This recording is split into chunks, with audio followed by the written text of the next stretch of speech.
I need that sports encyclopedia. Where you at, Steve Kim? Got Trent in the cut.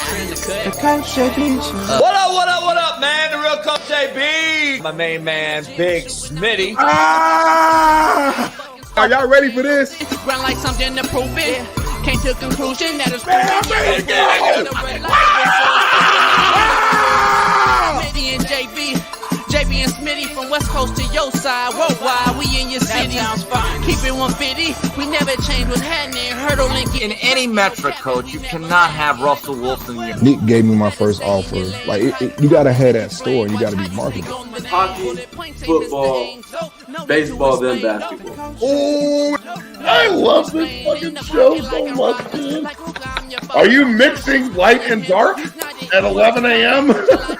I'm elated that I can be able to coach, that I can be able to mentor these kids, and give them everything that I've learned over the last 20 years. Get Smitty and Jason Brown, kill the ass a rap. We what the games been missing, we switched it and filled the gap. Smitty and Jason Brown, we killed the ass a rap. We what the games been missing, we switched it and filled the gap. You are now tuning out to the Coach JB Show.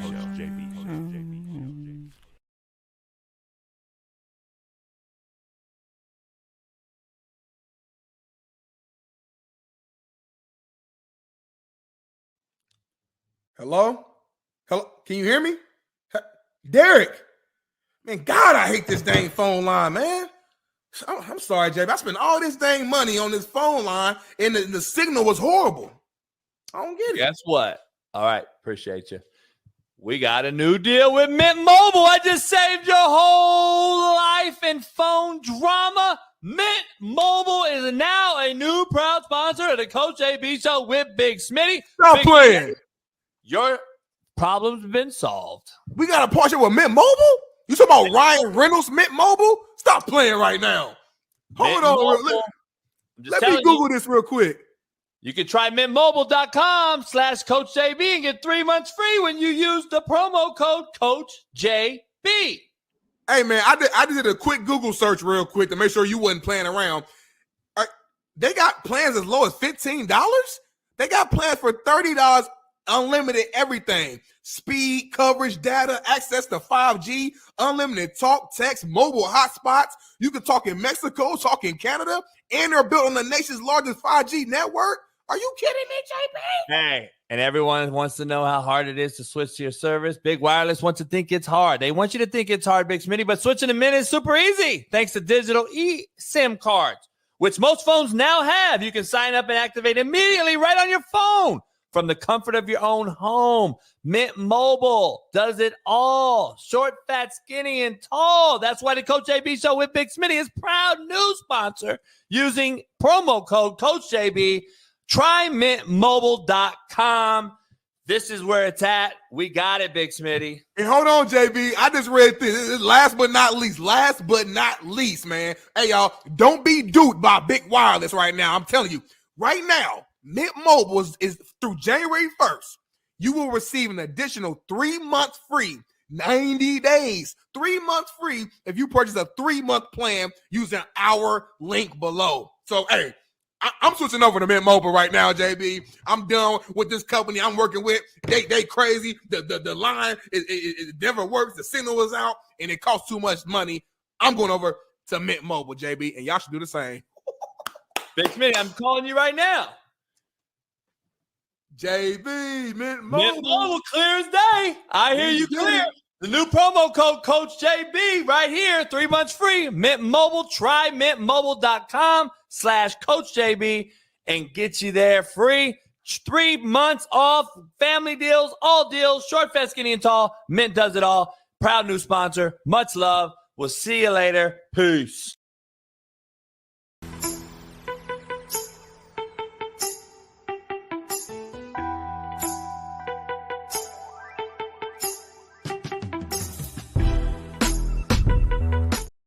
Cooked meats.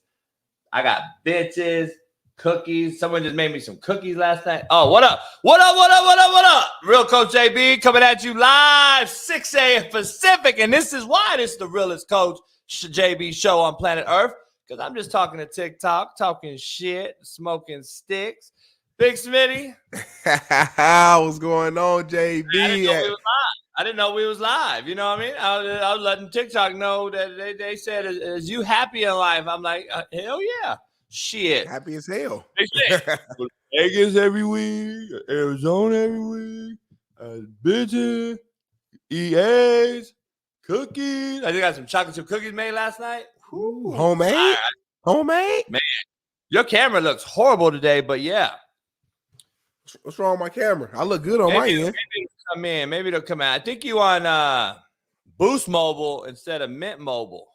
I might switch my internet over to Mint Mobile too. Then I thought it was just the phone, but hey man, it's official. We are officially with Mint Mobile, JB. Man, I'm turned up. I switched my phone over, man. My phone is amazing right now, man. You see come on now. You see the background. I'm feeling good, JB.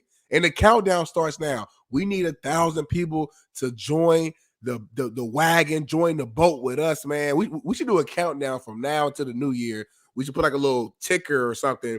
Start off with 1,000. As each person sign up, we go $9.99, $9.98, $9.97, all the way till we get to that perfect number, that zero number, and everyone's joining, man. Your camera just cleared up. Your camera just came right in. Like, it's crazy. It's like, I don't know. It's racist. Probably racist camera. It realized, you know what I'm saying? It was focused on me. You gave me the camera.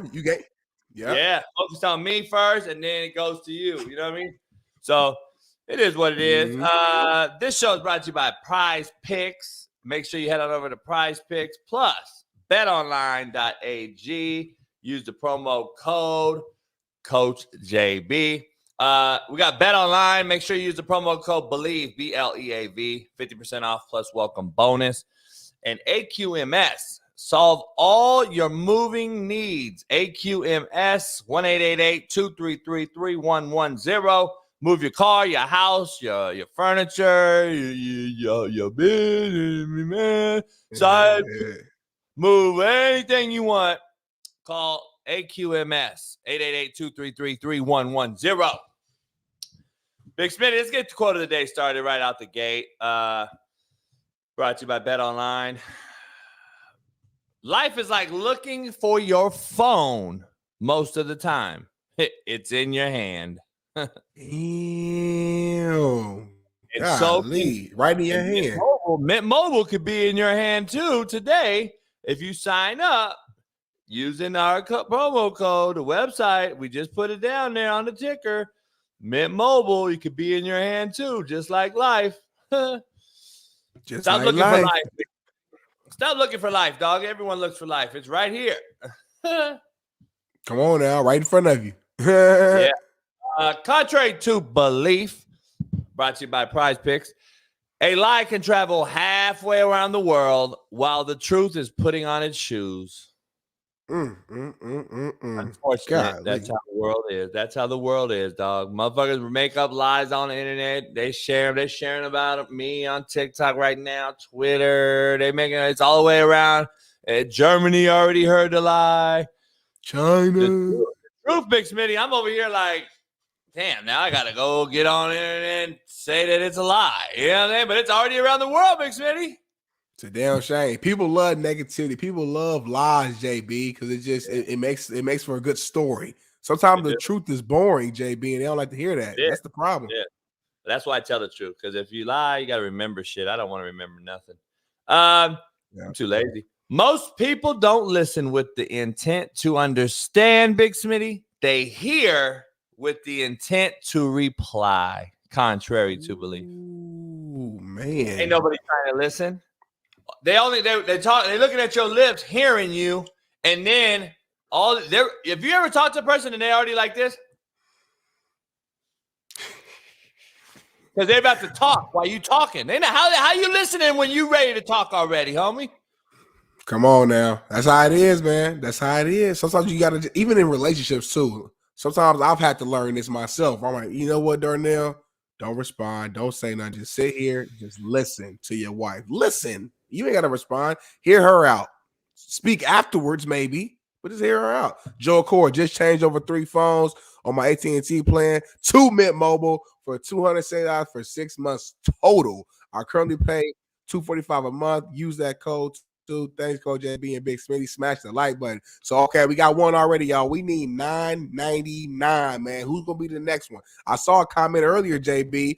Wooski, Big Wooski said he was going to switch over. You know, I live in Wooski. It works. Smitty, your internet is horrific today. I don't know what's going on with your shit. Is that Big Smitty, Bailey? Damn, his shit is horrific today. He got Boost Mobile today, don't he? I can barely even see. Huh? Can y'all hear me? I hear you now, but you froze. Your camera is so fuzzy, it looked like 70 Zenith. I'm about to refresh the camera. Then hold it down for a minute 30. I'm gonna see if I can go to the settings and fix the camera. I don't think it's the camera; it's the internet. I think it's Boost Mobile.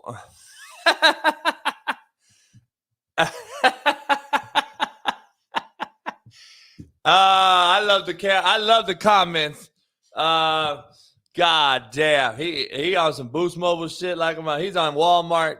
Go get a card shit. Let's run through the rundown real quick.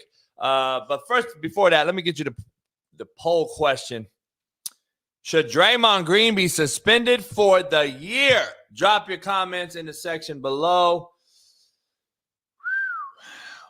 That happened late last night. If you're on the West Coast, on the East Coast, you probably didn't even see it. On the West Coast, it happened last night. Draymond Green hit another cat.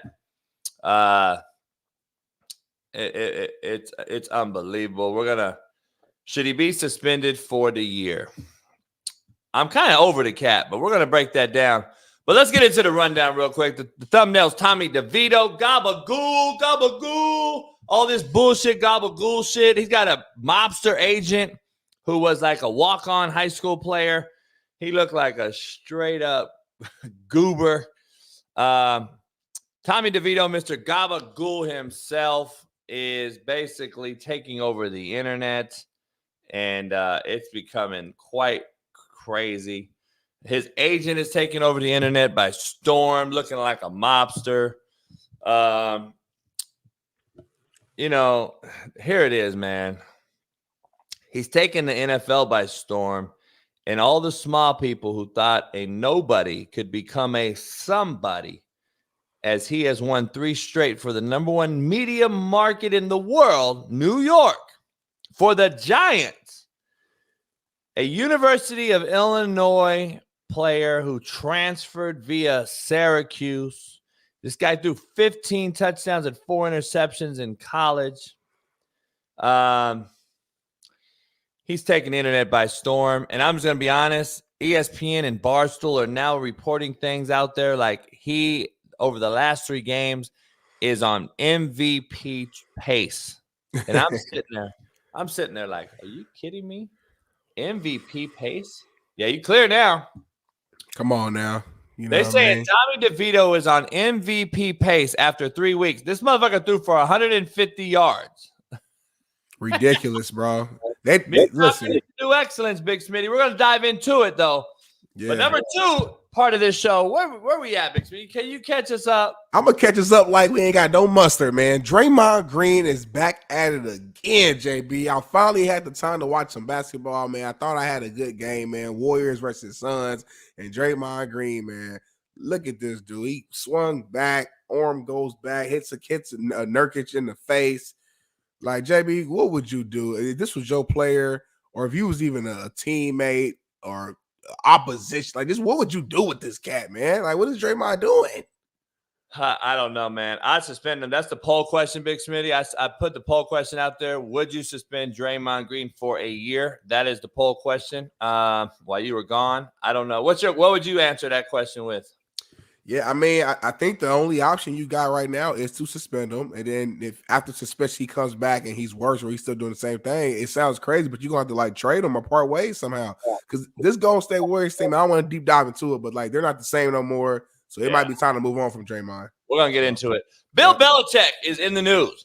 Could he be moving on sooner than later? Robert Kraft comes out and says he's made a decision, and it came after the Germany game last month, rumor has it. Can't believe it. Can't wait to see how this unfolds. And if it is true, I don't know how I feel. I'm kind of Bill Belichick, pro Bill Belichick, and I kind of think it would be a shitty thing to do if you're Robert Kraft, the New England Patriot fan base, and everybody else who thinks Belichick needs to go. I think is smoking crack. We're gonna dive into it. Man, oh man, we shall see. Next up, though, man, what is Trayvon Diggs wearing? Now he had a certain swag that I don't know if JB is a big fan of right here. Came in, and this is actually Stephon Diggs. Excuse me. Came in, you know what I mean? Big black pants on, looking like Blade. And I know a lot of players are focusing on their fashion, man. So that's Stephon Diggs there, but it's bigger than Stephon Diggs, JB. We see a lot of players out here with this unique fashion in the NBA as well. So we're going to dive into that as well. That shit is crazy. Mike Tomlin says George Pickens is becoming a distraction, Big Smitty, in the locker room. He also says, we get that you have an issue. We get that we have issues as a team. But if you offer no solution and only bitch and moan, then you are a problem. Fully agree. Come on, man. List and problems with no solutions, man. I'm a solution-based guy, so I agree with him on that as well. Moving on to another guy who doesn't have any solutions right now. The Vikings officially bench Josh Dobbs, after acquiring him a month ago. After he started off 2-0, and since then he's been horrible, if I'm being honest, man. And I got a lot to say about that topic. We'll put it that way. Yeah, I'm kind of confused on it. I don't really think. I don't know. We're gonna dive into that. Florida AG investigating college football playoff over the Florida State University's exclusion from the playoff Final Four. Florida Attorney General Ashley Moody announced Tuesday that she is launching an investigation into the College Football Playoff Selection Committee over the decision to leave Florida State out of the top four. Moody said the state's antitrust division is sending a civil investigative demand to the committee for more information about the nature of the possible contracts, conspiracies, and restraint of trade or monopolization of trade and commerce relating to anti-competitive effects of the college football playoff. Basically, she's going to do a deep dive into, is ESPN involved? You got a guy on the board who's brothers with an ESPN executive, just broke news last week. All these things, they're going to do a deep dive. I don't know what comes of it. You're not gonna kick a team out and bring them in this late. Right. So I don't know what's going to come of it, but at least, hey, shout out to them to defend their team. I wish California would do that. We won't do it. We wouldn't even care. It would have been over already. We would have been like, all right, man, good job next year. Shout out to Florida and the administrators who stick up for the kids. I'm not the only one, apparently. I'm glad that's true. Yes, sir, man. Moving to the NFL, kind of some, I guess, bittersweet news, depending on how you look at it, but ex-Bills punter and San Diego State alum Araiza has his RAPE lawsuit dropped by the accuser. But the question is, man, is it too little, too late? He's already been blackballed by the NFL. Nobody has called him. It's like I said, it's kind of bittersweet, JB. I mean, it's sweet that, the truth came out, bitter that his career might already be ruined. So yeah, it's kind of a fucked up deal. Where's Brenda Tracy? Oh, all right. Anyway, the Lakers played Dallas after winning the in-season tournament, and I bet $100 against them, Big Smitty, and I won because I knew their ass would no-show. I knew AD was inconsistent. I knew LeBron would show up because that's what he does. He got 65 fantasy points for me last night, but AD did nothing. They didn't show up. The rest of the team didn't show up. Prince showed up. He got me 30 fantasy points. Prince got him on the low. The rest of the team didn't show up. White Chocolate didn't show up. Dallas gets it done. And Luka showed up. We gonna dive into that, JB, because you got it wrong, man. You got it wrong. LeBron hooped, AD hooped, and Austin Reeves had a good game. The Dallas just played better. I knew they wasn't gonna do what they did on Saturday. That's my point. Like they didn't hit. I watched the game. They did not do what they needed to do down the stretch. And that is my point on AD. I know AD got numbers, but AD choked big time minute after big time minute down the clutch. That is my point. And the white cat, who Austin had Reeves 30 in the first half in the game against the Pacers on Saturday, damn near. What do you have? 24 in the first half. You know I like to throw extras and exaggerate. Yeah. He had 24, which was an all-time high for him in one half last week. Mm-hmm. And then I don't think he did shit in the second half. This is, again, puts up decent numbers, but then he throws the ball away. Then he throws the ball away again. Then he turns it over again. Then he does some dumb no-look shit. Come on, man. Make the common play look common. I'm tired of seeing this crazy shit. Dallas should not beat the Lakers. They shouldn't. They beat them. All right. Dallas is who they are, dog. Come on. You just beat yourself last year, Big Smitty. I heard you saying Luka's a bad.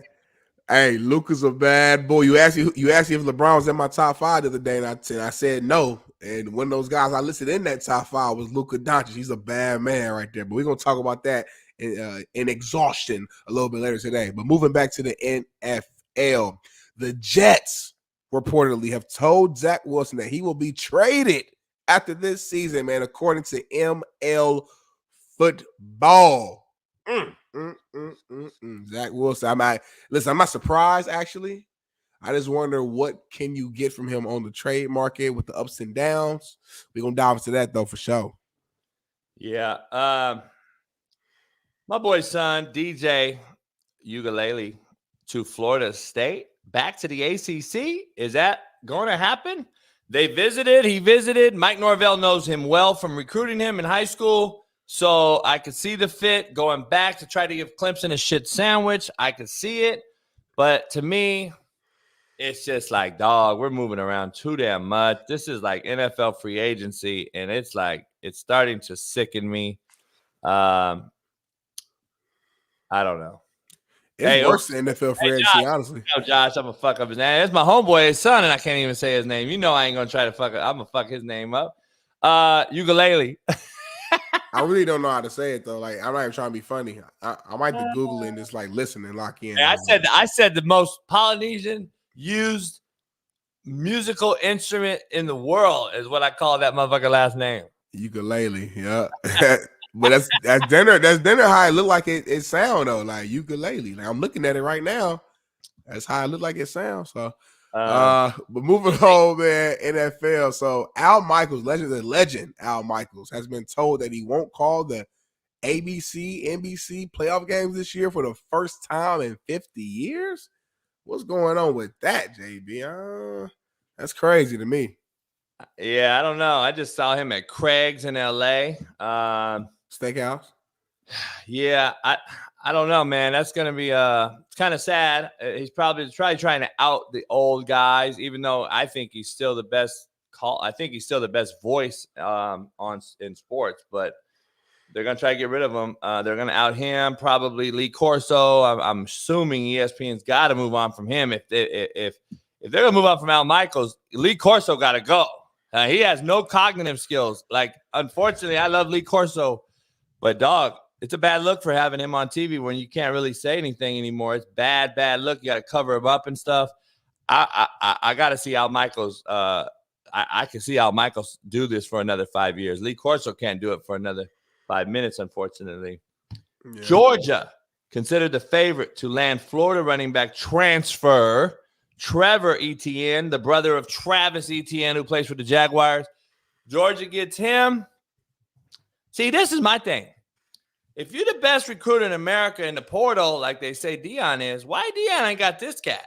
He's a Florida kid, buried roots. Dion's a Florida boy. Go get this kid.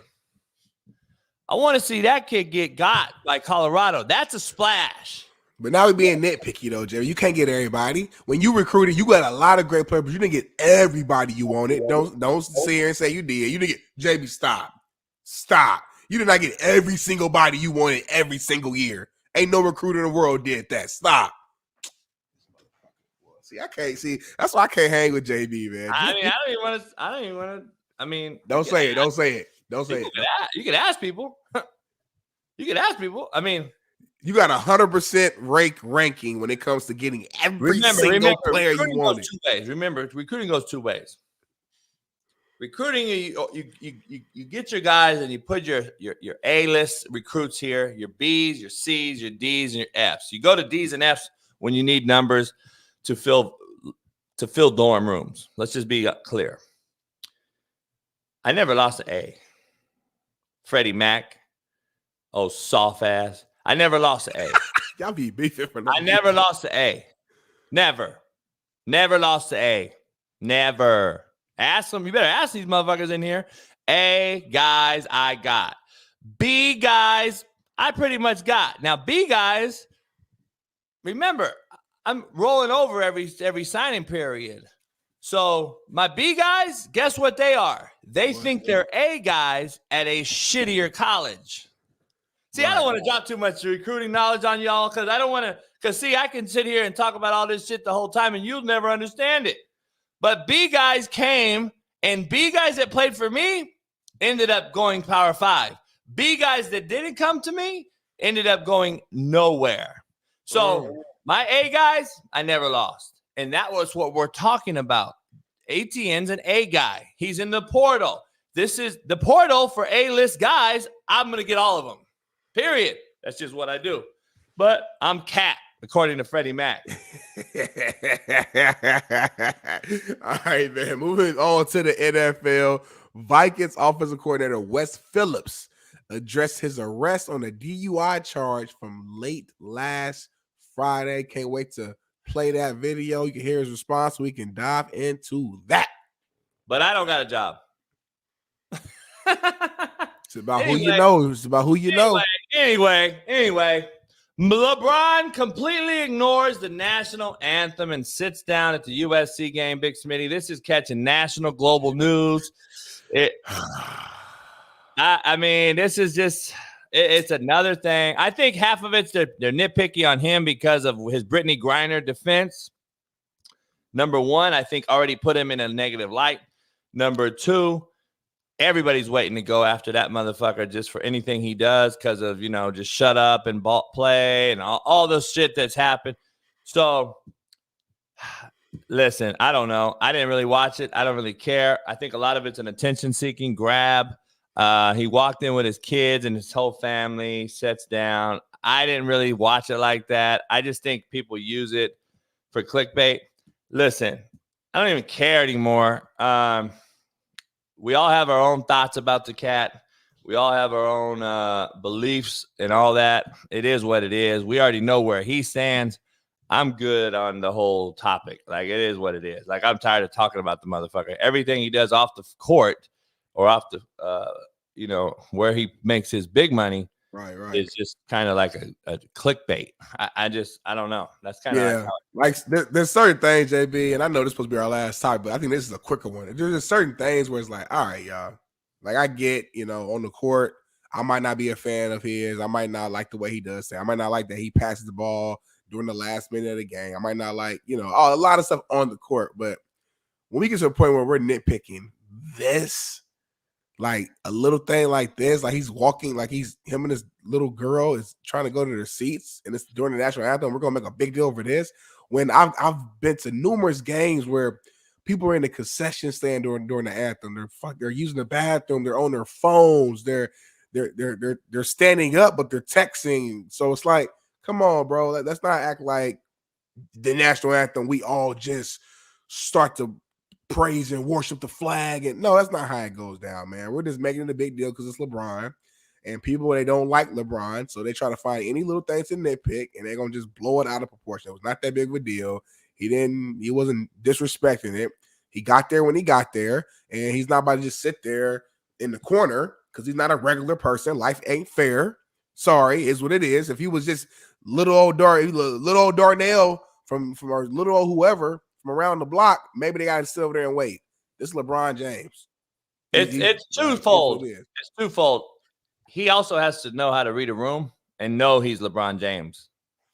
You got to also know you're LeBron James, dog. Anything you tweet, anything you do, especially with how the half the country looks at him, Yeah, but like JB, like I just think he should have stopped and just stood. Like just stand, just sit there. Like just walk. You're walking in the middle of it. That's kind of seems like either A, bad PR is around you. Hey dog, how about if you just real quick, Smitty, be honest.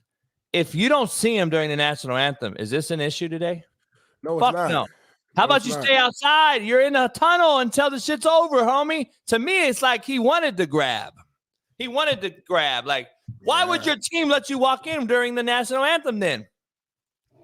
Anyway, we'll get into it. Yeah, We'll get into it. It's all petty to me. I agree with you on half of motherfuckers aren't even they are taking a piss or getting hot dog. I agree. I'm not that big on the whole thing.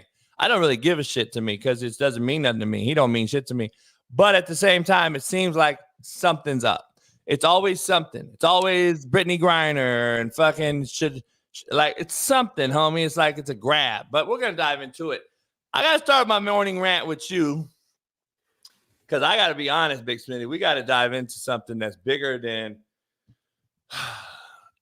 this. Cam Newton has come out, another mainstream voice, and has basically verbatim, not just kinda, verbatim, said exactly what I've been saying for fucking 3 years. Somebody's watching this show. Somebody's passing our shit along, our shorts, our verticals, our clips. Don't tell me that Cam Newton's come out and said that quarterback play is at an all-time low. Like, ESPN and Barstool just came out and said Tommy DeVito, Big Smitty, is now in the MVP conversation after 3 games because he won 3 games in a row. He's averaged 150 yards. He's playing at an MVP level? Clickbait. Big Smitty, what are we talking about? We have nothing but game managers. I've been saying this for 3 years. Go check the receipts. I've been saying we have game managers playing in the NFL, and I don't see any game changers in the league. I've been saying this. There's no more Aaron Rodgers, Tom Brady's, Troy Aikman's, John Elway's, Dan Marino's, Steve Young's, Michael Vick's. There is no more of those game changers. We are asking more guys to not lose the game than we are asking guys to go win it. And I'm just telling you, Big Smitty, I literally have said these exact words for years on this show. And I don't know if you've seen the clip. Bailey, I don't know if you can find the clip of Cam Newton saying what he said. Excellent. Obviously, Patrick Mahomes, Dak Prescott, Brock Purdy, Brock, they're not winning because of him. He's not turning the ball over. He's managing the game. And if we were to put that in its own right as game managers, Brock Purdy, Tua Tagovailoa, Jared Goff, and really Dak Prescott. These are game managers. They're not difference makers. And when you say game manager, I'm not asking you to go out and win the game. I'm just asking you not to lose. Not to lose the game. Listen, motherfucker, I don't give a damn what you do. You don't have to score every. That motherfucker sounds exactly like me. Listen, motherfucker. I mean, are you shitting me? All I gotta say, Big Smitty, I'm kind of tired of these motherfuckers looking at and taking our shit. I've been the first guy on this tip. No one can say different. No one can say, because I heard nobody come out and say the shit I've been conviction on, the shit I've standed on and been conviction, had the conviction that I share. No one's matched it. Mahomes, all the other guys I've been saying this about. Smitty, you know better than anybody how much heat I take, how much hate I get. Is Cam Newton telling the truth, or is he a hater? I'm just trying to ask because I'm seeing the comments already. He's just mad and he's just hot that he's not in the league no more and blah, blah, blah. Where are you at with this, basically, this comment that he's made on a podcast yesterday? So I think he's telling the truth, but I think he used some bad examples. Like this season, you can't call Dak Prescott a game manager. And I'm not just looking at his numbers. I'm watching the games himself. I'm seeing the throws he's making down the field. I'm seeing him throw guys open. I'm seeing him get the ball to Brandon, because I'm seeing him, get the ball to CD Lamb in certain places that he had consistently done that, year in and year out. I'm seeing him have the best year that I've seen Dak have probably of his career.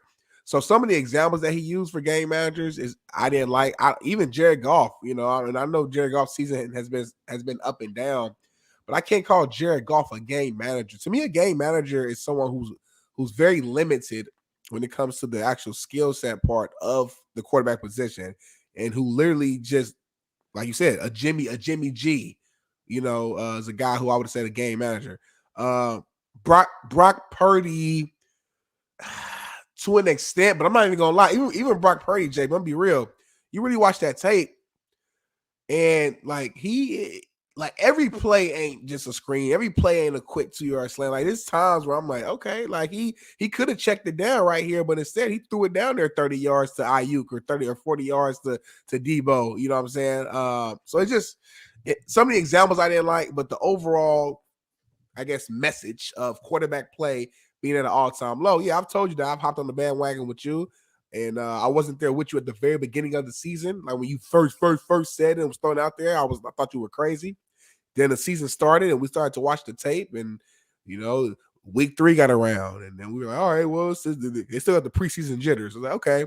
Week 8 came around. I was like, they ain't got the preseason jitters no more. And now it's week 14 or something, 15, and it's like, overall, man, it's only a handful of guys that we're seeing really play at a solid level. You know what I'm saying? And for whatever reason, man, this year specifically has been like a real low in the quarterback position.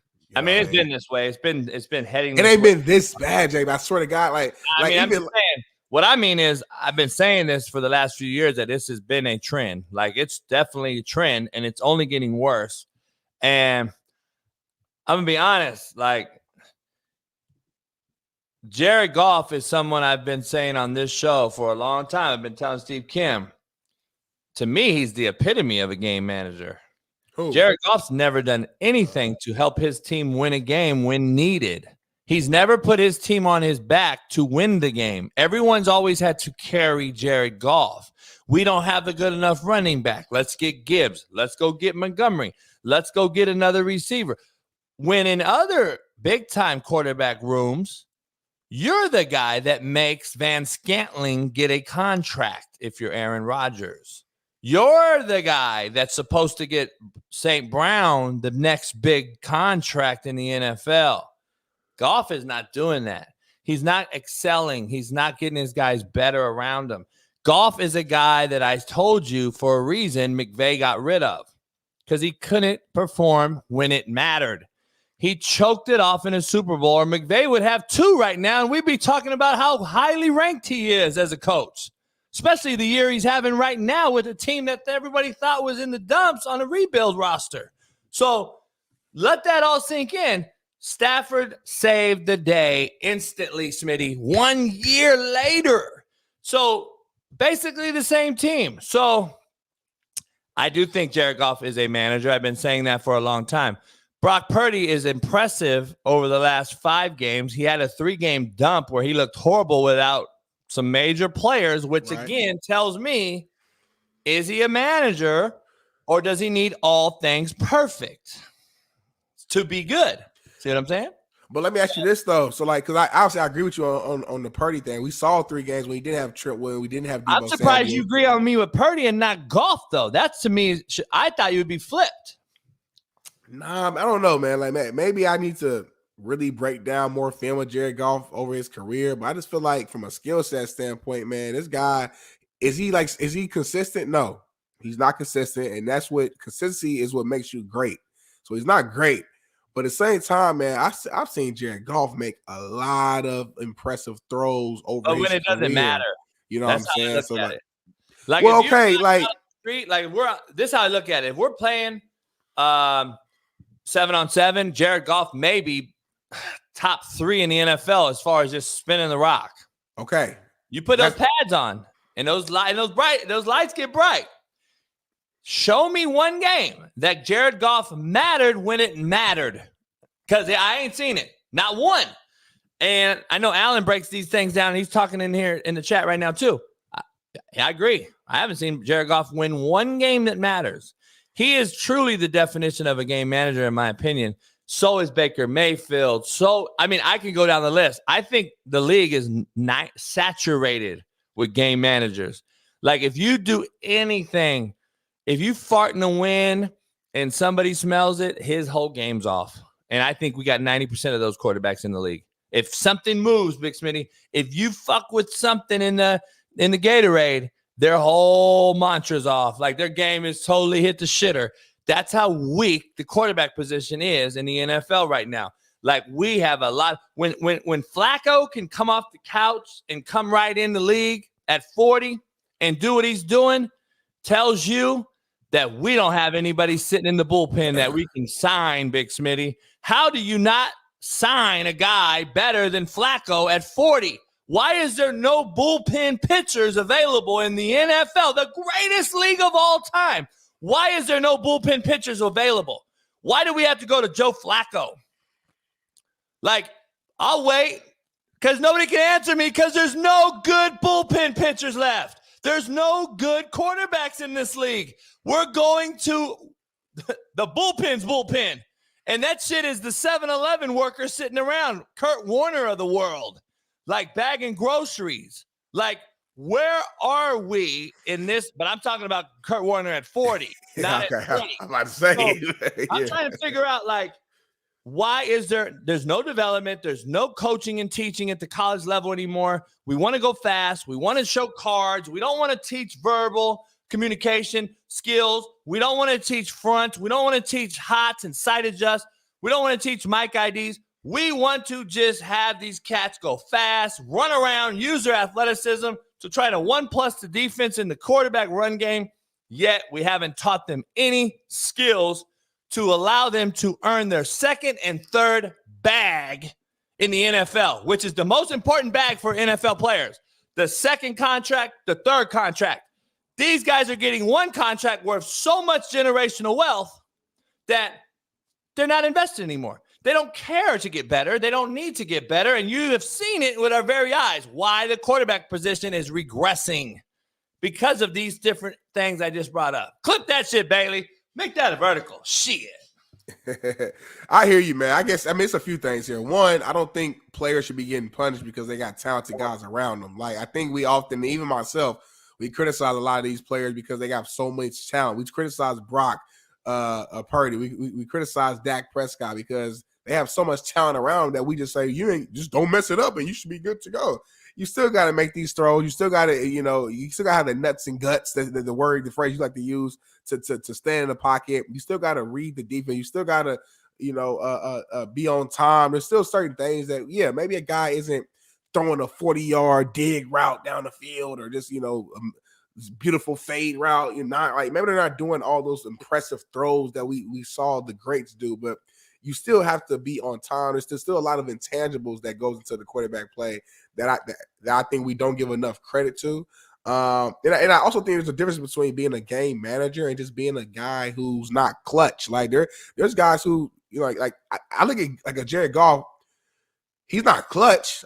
He's not a big time moment player, but I don't know if that means you're just a game manager. Again, this is how I define it. I'm not saying you're wrong. I'm just saying how I define it. Like, when I look at a game manager, I think of like a guy who just doesn't have the literal skill set to take over the game. He doesn't have the skill set to make certain throws because that's just not in his arsenal. So for them, they put together a very simple offensive scheme that quarterback can just literally manage. Super simple throws, easy reads, the easiest system possible, and they lean on their defense and their rest of their players to win that game. I think some of these guys, man, like I said, he's like, a Dak Prescott is a guy, again, Cam mentioned Dak, so we got to use that as an example.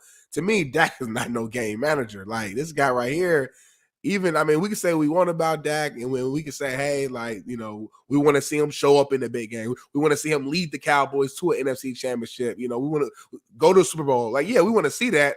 But at the same time, man, like, watch the tape. This man right here is willing and dealing and throwing that ball left and right, deep down the field, everywhere, man. I think he is the MVP right now. And you don't win MVP by being a game manager. I don't care what the year is, what the season is. So, again, I agree with the overall bigger picture.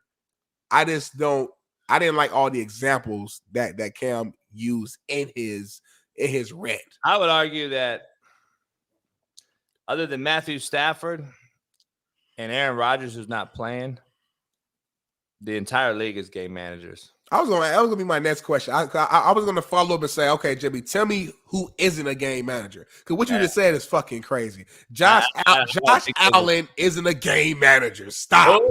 Josh Allen isn't a game manager. Well, okay, Patrick Mahomes isn't a game manager.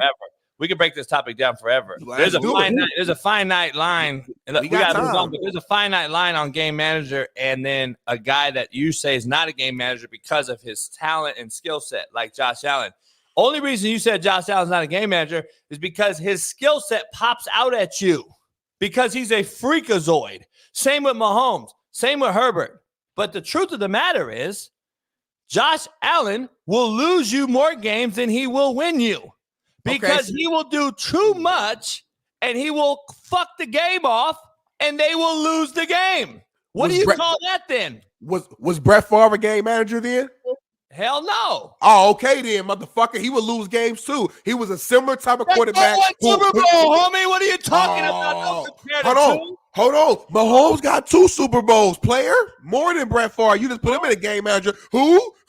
Patrick Mahomes got 2 of them things. We're talking about Josh Allen. You just said Josh Allen. Your initial statement was outside of Aaron Rodgers and Matthew Stafford. Everybody else is game managers. I started my list and we're going Josh Allen. That's it. We're going down the list. Well, let's stay on Josh Allen. Stay on Josh Allen then. He does not have a Super Bowl yet. You're correct. But is that the NRB all? No. What I'm telling you is he has done nothing to show me that he's a guy. By the way, he stole 40-something touchdowns. What are you talking about? His greatest game of all time is in a game they lost. He can't control that. It has nothing to do with him. He did exactly what he's supposed to do. It doesn't matter. The greatest game of his life, he lost. This motherfucker drove his team down the field and scored a touchdown with 11 seconds left on the damn clock, JB. You're a quarterback. You know the game more than I do when it comes to quarterback position. Don't put that on him. He can't control that, bro. Come on, man. He did everything he's supposed to do. But that's lost. That's why I don't like that, man. Nah, bro, because there's a gray area. And I hate that we're so black and white with this win and loss shit. Nah, how did we lose, though? Did we lose because of me, because of my lack of playmaking ability? Or did we lose because my defense let a fucking team get down the field in 11 seconds? And I'm gonna put that on Josh Allen? Come on, bro. Like I've been saying, context matters. It's bigger than just Super Bowls. I'm sorry. I know that's all we care about. That's how we call Tom Brady the GOAT, because he won 7 Super Bowls. All we care about is if you won a Super Bowl. That's it. So Joe Flacco's an all-time great. He won Super Bowl. You know what I mean? Trent Dilfer, all-time great. He won, like, come on, bro. It's bigger than Super Bowls. When you watch Josh Allen play and you see this motherfucker throw for 40+ touchdowns in a season, you ain't no game manager. He throws that ball down the field like nobody, like no other. The skill set he has is crazy. Does he make mistakes with that? Yes, because he takes chances just like Brett Favre did. That's why I compare him to Brett Favre. It's the best comparison in the world. The guy will throw fucking 20-some interceptions, but he also drives down that field and win the game. We got to move on, but let me ask you this. What's the difference between Josh Allen and Jared Goff? What do you mean? What's the difference between Josh Allen and Jared Goff?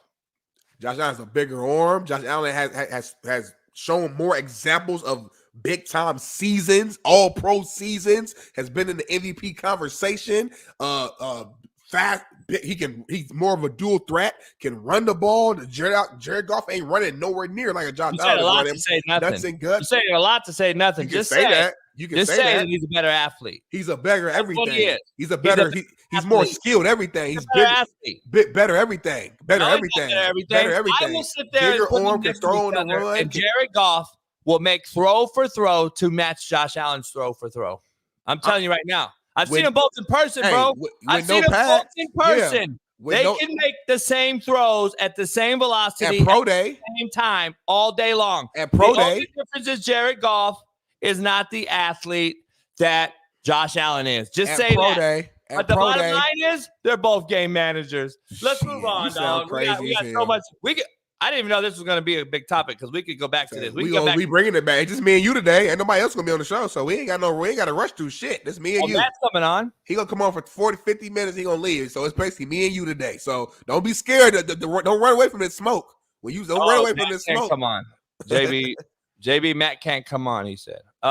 Exactly. So it's me and you. Text. He must have texted us. All right. Anyway, we'll get back to that. Let's get a new segment that I'm starting to like. Real talk or jaw jacking. We got 3 videos because of Smitty wanted more videos of real talk or jaw jacking. So let's do a real talk or jaw jacking before we dive into the show. And the first one, I gotta say, I'm gonna bring up this first one right here. Is it real talk or is it jaw jacking? Weak men create masculine women, and strong men create feminine women. Like, not by force, but simply by loving well and leading well. Being good examples of what a man should be. A lazy, weak man creates a woman who is required to step into the role that he doesn't step into. But a strong, humble man creates a woman who is safely submitted to her husband without fear of losing who she is, without fear that she's going to be dropped. Like a lot of... that's good you said that, because submission is really putting yourself in the hands of another. And I think deep down, people don't like the idea of submission because it's really a lack of trust. And can I trust that you're going to be different than the last guy or like all men? And we develop these kind of negative views. Yes, sir. And we're saying, well, why can't you over there talking, Vic Smitty? Break it down. She is jaw jacking. I'm so tired of this. Really? Man. She jaw jacking. I used to agree with that back in the days, but I lived a little bit more life, and I know how women work now. And today, I'm talking about today's women. That might have been true for your generation of women. Man, JB, these generation of women today, they make their own money now, which is great. They got their own businesses, which is great. So now we live in an era where women got the mindset of I don't need no man. That's the mindset right now of today's woman. So even when they do get in a relationship, they enter that relationship with the same mindset that I don't need you. Whoa. Oh, I'm cooking. How'd that start, though? That's them. They got nothing to do with that. They didn't just start that way. When before this generation of women doing this, they used to be the other way that you're talking about. So how did it start? I'm gonna break it down to you, JB. So all right, let's give me some time. So you're not your generation, your parents' generation. Let's start. Let's keep it real. My grandparents. Let's start there. The way that the times went. My granddaddy would go to work all fucking day. My grandmother would be at home. She would take care of the kids. She would cook. She would clean. My granddaddy would be doing whatever the fuck he's doing, whether he's out here working or if he out here in these streets. Let's call it what it is. Come home, and the woman depended on that man so much because he was bringing home the bacon that the woman would have to put up with whatever the man did or did not do for the betterment of the family and for survival. Time shift a little bit. So we move on. We move on to your generation. You guys started to shift a little bit, but you guys still listen to your parents, the same way your parents was raised, very similar to how you guys were. But women started to kind of come out in their own way a little bit more. My generation comes along, and now women they have the same exact opportunities as men, which is great, right? That's great. But the bad side of that is that I think for so long the woman has not had the freedoms that they've had today. That now that they have this freedom to just get, start their business, work anywhere, make 6 figures, do whatever. Now it's kind of like that kid who never could, his whole life never had money, used to get bullied, never had a chance to get the nice clothes, nice shoes. They get older and they get all this power, they become rich, and now they feeling themselves and acting crazy. Hold on, Doc, because you tell a lot. So just because the woman now has the right to make the same amount of money as the man, she should become the man? No. You haven't let me finish my statement. I get it, but you rambling on about this thing, homie. Just because she makes money. No. You're not listening. Don't put words in my mouth. I didn't say she should become the man. I'm saying the mindset of them is that they believe they are the head of the household now. The woman, that's not what it is, man. Yeah, it is. A man can check a woman now, and they're like, okay, what? It ain't about checking them. I'm gonna leave your ass anyway. I'm making more than you anyway. A lot of shit leads to money. That's what I'm trying to tell you. That's what it comes down to. I don't That's think what it is. About money though. I didn't hear finances coming out of her mouth like we have discussed before. Like, we know it's about finance. We know a lot of it is about some shady financial shit. I didn't take it from her that way. I took it as, okay, I can go make the money the same as my man can, but my man is weak and he's not controlling the household. And so when I come home, my man cooks me food and sits down. Now, listen, you don't got to be prohibition 1920. I'm not saying that. I get it. And I'm not that controlling guy. Like, I think it should be equal, fair down the pipe. Like, it should be split down the pipe. Cook me dinner one night. Because, I love to cook. I cook you dinner. But, like, a lot of these women now are clout chasers. And they out here doing dirty shit because they think they got a dick and they letting their nuts hang because they make big buku cheese. Okay. Let's just keep it real. That's what I'm trying to tell you. So because of that, I'm saying the mindset has shifted. A man can be a real man, can be a humble man, can take care of his stuff. He can be masculine. He can do all that shit. But at the end of the day, a woman, because their mindset has shifted due to the success that they've had in their careers, in their bank accounts, now they like, hold on. If this man do anything wrong, say anything wrong, I don't need this shit. I literally do not need you to survive. Where our grandparents, they literally needed the man to survive. So we call them more masculine. Nah, it wasn't about being more masculine. It's the women depending on that man so much to live life where they don't depend on us no more. That's my first question to you, though. How did they become this way? Because they come home to a weak-minded dude. And that's my point. That's why they've created this mentality of, dog, I've messed with a lot of females that got bread. They still came home and they still acted as a female because I am the alpha in the motherfucker and she can make more money than me all day long. And it don't matter. It don't matter because if you're a weak-minded motherfucker who thinks that if you allow her to think she owns your ass like men did for fucking 100 years, which I don't agree with either, then guess what, dog? She got you by the balls now, homie. She gonna fuck on you. She got side motherfuckers. She out there fucking spinning it on dudes, and then come home to you, expect a meal, and you better be changing the diapers on the motherfucking kid. Shit. I'm not saying that there aren't men like that.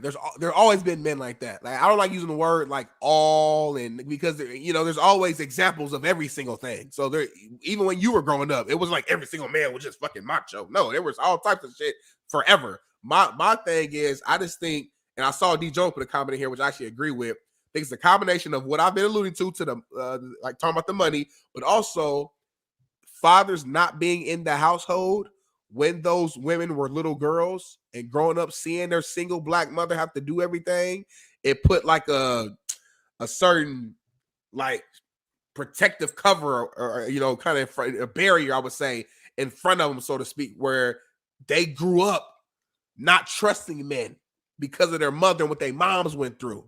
And now they're 30 some years old and they're in a relationship, but they still bringing on that same baggage because of their childhood and daddy not being around. And now they're like, I don't know. I don't agree with that, dog, because I'm older than you, and I grew up in the same inner city hood, ghetto ass shit. Everyone in this motherfucker talking. And I ain't got a guy that I grew up with that had both their daddy in the house. And guess what? You think it has no effect?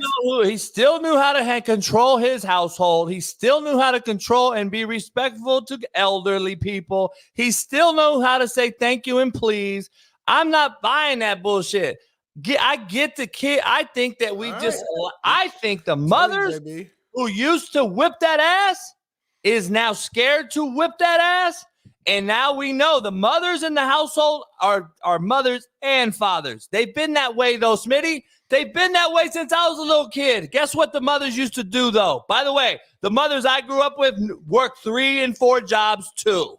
So miss me with all this narrative that there's just all of a sudden no daddies in the house. There ain't been daddies in the house, homie, especially the black community, for fucking 50, 75 years. So now we're making excuses because it's on the phone, like you allude to a lot, McSmitty. It's on the phone more. So now we're seeing it. No, the mother used to whip that ass with a fucking switch, with a paddle, beat that ass, put your ass in the house, time out your ass. You ain't getting no video game ass. Nowadays, they don't do it because the kids will tattletale on your ass, call social services on your ass. Soft-ass teachers in society will tell on the mama, and now the mama is scared to do it. But Jeremy, what does that have to do with today's women, though? We're talking about today's women. We ain't talking about today's kids. So I'm saying today's women. But today's women were kids in the 90s and the early 2000s. That's my generation. We got our ass whooped. Best believe that. Best believe. I'm not just out here making shit up. I know everybody in my circle got their ass whooped. My dad beat my ass. My mom whooped my ass when that happened. So I'm saying I'm now the adults that you're talking about now. I'm now in the generation that this woman in the video was talking about. So it has nothing to do with not getting disciplined, not getting ass whooping. I'm telling you, it's like just because I'm not saying your friends in your circle, maybe they just weren't affected by not having a parent in the house. So maybe they just the superheroes and they didn't have to get affected. I'm telling you, just like you got examples, I got countless examples as well of, again, people not having one of the parents in the household, a lot of times it not being the father, and that just, even if it's subconscious and you don't even know you're doing it, when you become a grown woman, you still have that whatever, that hurt, that baggage, whatever, in your brain. So when you go and you get a man, you got trust issues off the back. You combine that with the fact that these women are making crazy amounts of money and they got all the power they never had before in their life. You put it together, and that's why you have these situations where women are quote unquote running the household, or they're, we're calling it weak men. Are there weak men? Yes, but there's also strong men where their women just are not accepting their roles. The problem is today, you keep skipping over the point. Women don't accept their roles. It happens somewhere though. It wouldn't happen. It's crazy that a woman is so strong until she needs her oil changed and her brake pads fixed. It's crazy how she's so strong until she needs her brother to beat that ass of a guy that disrespected her at the store. It's crazy how the women are so masculine that they can talk all this shit until they need a man to come out and save the day. But yet, y'all generation is allowing women to think they're men. That's the fucking problem. Keep it real. How are we allowing it? Like, let me ask you this, because I'm glad we're talking about this. I'm so happy. You, as an old school man who's macho, and your generation was so tough, and y'all would beat up everybody, and y'all didn't cry, y'all were just the toughest people in the world. Y'all respected everybody. Y'all had no gangsters or gangbangers. Y'all did everything right. So let me ask you, OG, what were you guys doing as men that today's men are lacking? Educate us then. Like, instead of talking about the problem, let's be the solution there. What did your men do that we're lacking so much? Is it because we don't change the oil? Is that the answer? If we gonna change the oil, women gonna respect us now? We don't change tires as much as y'all did? Is that the answer now? Come on, bro. Let's keep it real. Where does it start? Huh? Where do you want me to start at? Are you kidding me? This is a 3-hour conversation. Well, we got a 3-hour show. We got 2 hours left. There's a lot. You're asking for a lot to be unfolded. Give me a piece. Give me a fourth. Give me something. We're going to move on to the second part of this jaw jacking, but I'm going to tell you right now, for you to ask that question tells me that if you don't know, there's a problem. Nah, I'm asking you because I want you to answer. Problem. We're doing a live show. If you don't know the problems, then that's why we have a problem. Nah. Because I know for a fact, if my car is ticking, I know to take it to the shop, or I'm going to pop the hood and look, why is it ticking? If you're telling me you don't know, you're just going to keep driving? You're just going to keep driving? Didn't say that. Like, hold on, dog. You're asking for a lot of things to be unfolded. And if you don't know why this shit is what it is, dog, where does it start at? Like, it starts deep. We want to go to school. We want to go to home. We want to go to coaching, sports. How about this, McSmitty? When I used to do something like, let's say I just grabbed a loaf of bread to look at it, my mama went across my motherfucking face. So did my daddy. Okay, that's regular shit. Nobody tripped. So it is a huge aura about this question you just asked. There's so much involved because now if you did that, he's getting reported by the bitch-ass neighbor who has a phone on him in the store.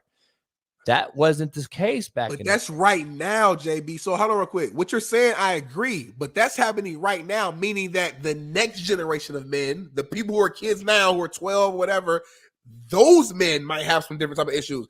I'm telling you for a fact, I got my ass whooped. So we're talking about millennials. We're talking about 30-year-olds, 35-year-olds, 28, 27. My generation, we got our ass whooped. I'm telling you that for a fact. Trust me, I got marks.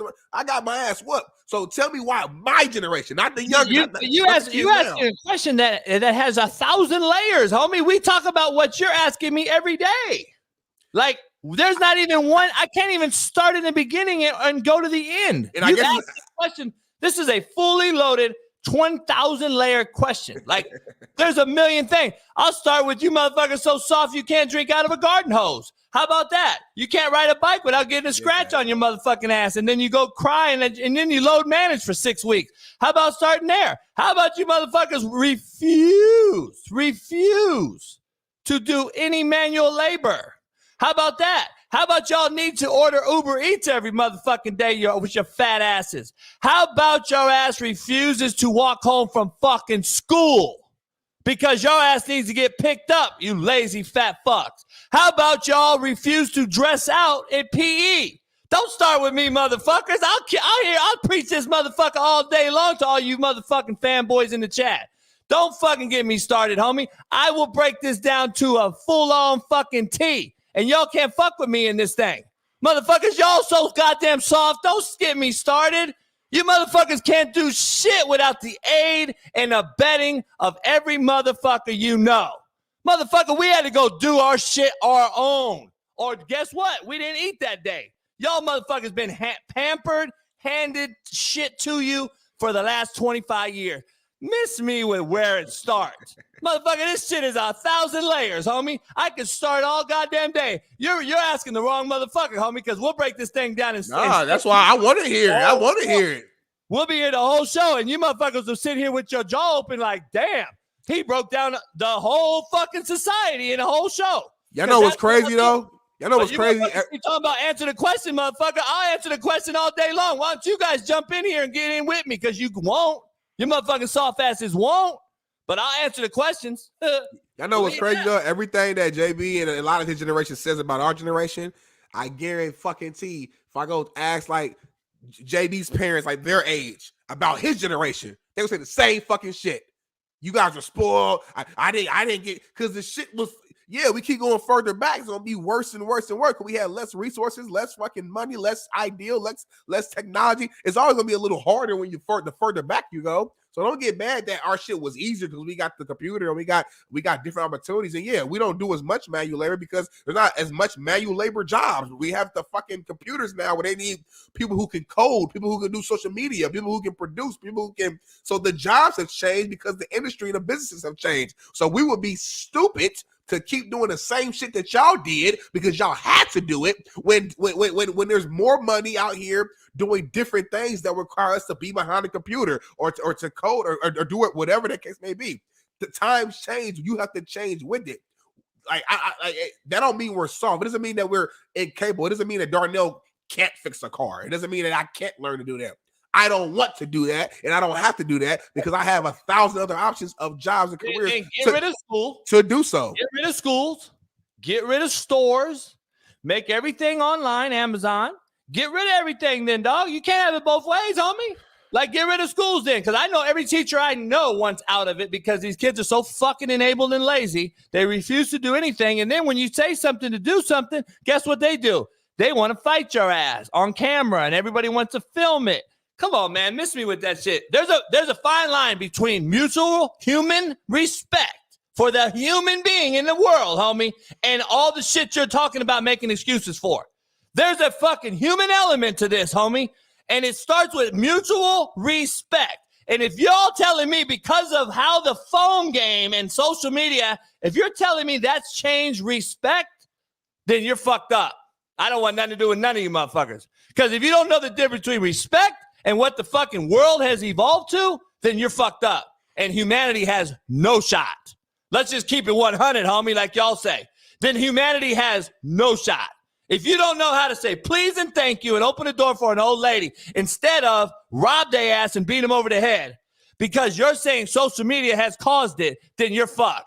Like, keep it real. You can't go both ways, homie. You can't have it both ways. Which one is it? I brought up social media and computers in response to you saying that motherfuckers can't change tires, change oil. We don't know how to do manual labor. So I countered that specific statement with the fact that the job industry has shifted due to technology. So that's what I said there. I didn't say anything about social media and respect and any of that shit. You know me well enough now, JB. I'm in that generation. You always say, even off air, whatever, on air, you know I'm a good dude. You always say you trust me because I'm a good dude. Why do you think I'm a good dude? Because everything that you just fucking said, I do. Yes, ma'am. Yes, sir. Hold the door open. I do all that shit. And I'm not just the one outlier of my generation. There's millions of people like Darnell who does the same thing. You guys are letting social media.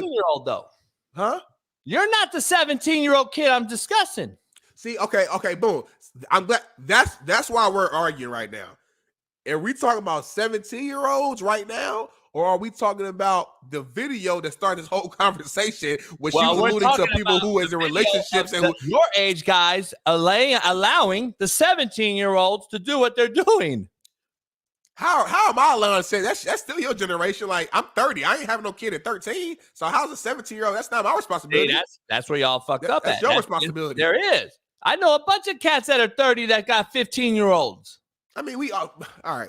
Again, there's outliers. Like when you were growing up, Brenda had a baby. Brenda had a baby. Like everybody, like again, there's outliers, but typically, generally, that is why. That's to cut you off. This is where the generation I say is missing on your soul. Z's and X's and all these fucking names y'all have. This is where I'm saying the ones that are missing. Y'all just refuse to. You're all saying that I'm the one. Your generation's the reason why. No, I keep telling y'all you're missing a generation, and it's the 30-year-old with the 15-year-old like this motherfucker has, and like everybody else has. Like I know a million of these motherfuckers. It ain't just an outlier, homie. This is a generation that's happening that no one wants to break down. So I'm just saying. This is going crazy because I'm getting text messages about this conversation. Can we move up? Can we go into the second real talk or jaw jacking? That's pretty good. We turned this into we got the Cam Newton discussion. The Cam Newton discussion could be like, shit. We got that to go back to. We got this part to talk about. I'm 47. I got a 25-year-old. I'm about to turn 30. Hold on though. I'm 47 with a 25-year-old. My daughter has a 6-year-old. Where y'all at, homie? Where y'all at? Where's that generation? What the fuck you call them, homie? See, that's what I'm saying. Y'all motherfuckers want a Z generation, X generation. By the way, my daughter don't have a 6-year-old, but that is real shit. There is age group. Is happening right there. Right here, another one. Real talk or jaw jacking? I think more unfortunate. Nothing I think more unfortunate than to have soft, chubby, fat-looking children who go to watch their school play basketball every Saturday and regard that as their week's exercise. I hope that all of you will join, and everybody in the United States, to make sure that our children participate fully in a vigorous and adventurous life which is possible for them in this very rich country of ours. Real talk or jaw jacking? He said that in 1967 or whatever year it was. And we're the most obese nation on planet Earth. The most obese nation. That's real talk. He was right. About 15 years ago, Big Smitty, we took away a mandated physical education course at the high school level. You used to have 100 hours of PE a year. We stopped that. Because kids started to control the narrative and the hierarchy change, which I preach about on this show all the time. I know you disagree. I know certain people disagree. Even Tank disagree. The bottom line is when kids told you that I'm not dressing out, Where when I was in school and I said I wasn't dressing out, they beat our ass with a bat and couldn't say nothing about it. The teacher? Hell yeah, with a paddle. Y'all crazy as hell. With a paddle. And your daddy beat your ass for not participating in the actual school I'm cool with that. event, right? That's similar to class. That's all it was classwork. You had to dress out. Yeah. That was your grade. And kids stopped dressing out in PE. I started seeing it in 2009-10 when I was head coach. I started seeing it. I used to tell the PE teacher, like, fuck you letting him sit out there for? He didn't bring his clothes. See, what happened was the teacher started making excuses. Guess what I would have did? I would have put your ass in a motherfucking sick kid's clothes that missed school today. But see, we didn't do it. We didn't start thinking. We didn't realize that it was going to spiral out of control. Well, guess what? Now we got fucking most obese country ever. Now we want Uber Eats to deliver to our house. When this cat was saying, hey, dog, go play, go do your thing. Intramurals, Big Smitty. Remember, intramurals used to be huge at Ball State, I bet. Intramurals have died. Like, nobody at the park no more, Big Smitty. Nobody hooping no more. Like, they've taken basketball courts and they're putting sand boxes over them for dog walking parks. Yeah, it's wild. It's wild, man, because, like, I'm always trying to figure out why kids don't play outside no more. I mean, obviously, the go-to answer is phones and technology. That's the go-to. All right, bet. I do think that's a huge or violence. Yeah, but also, exactly. I also think it's just parents, I think, are almost nervous to have their kids just outside and be free because of the craziness that's going on now. And again, I mean, you can always look back and say, and I know I make this argument that a lot of shit that happens now was happening back in the days. We just didn't see it. And that's true to an extent, but I also think there is a little bit more BS going on because, like, yeah, lack of discipline, lack of whatever the case may be. And parents, and I'll speak for, like, my mom. I know she's always been super overprotective with her kids. Like, when I was a little kid, man, I couldn't go, Darnell, go down, don't leave the block. That stop sign, that's how far you can go. If you go past that, we'll be your ass. All right, mama, I got you. You know what I'm saying? Like, everybody knew my mama was the overprotective parent. She finally started to let up as I got a little older. But I got a little sister now, and she's almost worse with her because she's a girl. And now that I'm older, though, I actually understand it. Like, I'm not saying be overprotective, but I understand it because this world is so fucked up. You got people snatching little girls, put them in trucks, and put them like just being real. Like, it sucks to say that, but this is the type of stuff you got to think of as a parent. You know what I'm saying? So, yeah, technology is part of it, but also just society and where we're at makes parents nervous to have their kids just outside for hours playing around because you're afraid something might happen to them. So, you know, I don't know, man. Yeah. And that leads to the overweight kids, not even kids, just adults. You just sit at home all day. You just sit at home and that's it. Even also the jobs, the fact that I have a social media producing job, a lot of what I do is on my phone or on my computer, which requires me to just sit down a lot of times. I have to force myself throughout the day to be like, you know what, I'm about to get up and walk around, or I'm gonna do my job standing up. I have to consciously think about that, and that's because I'm an athlete. I ain't gonna say former athlete. I'm an athlete. So exactly. That's why I'm so big on athletes being leaders, athletes being CEOs. If you look at the history or numbers, there's an analytical. Someone did this breakdown a couple years ago.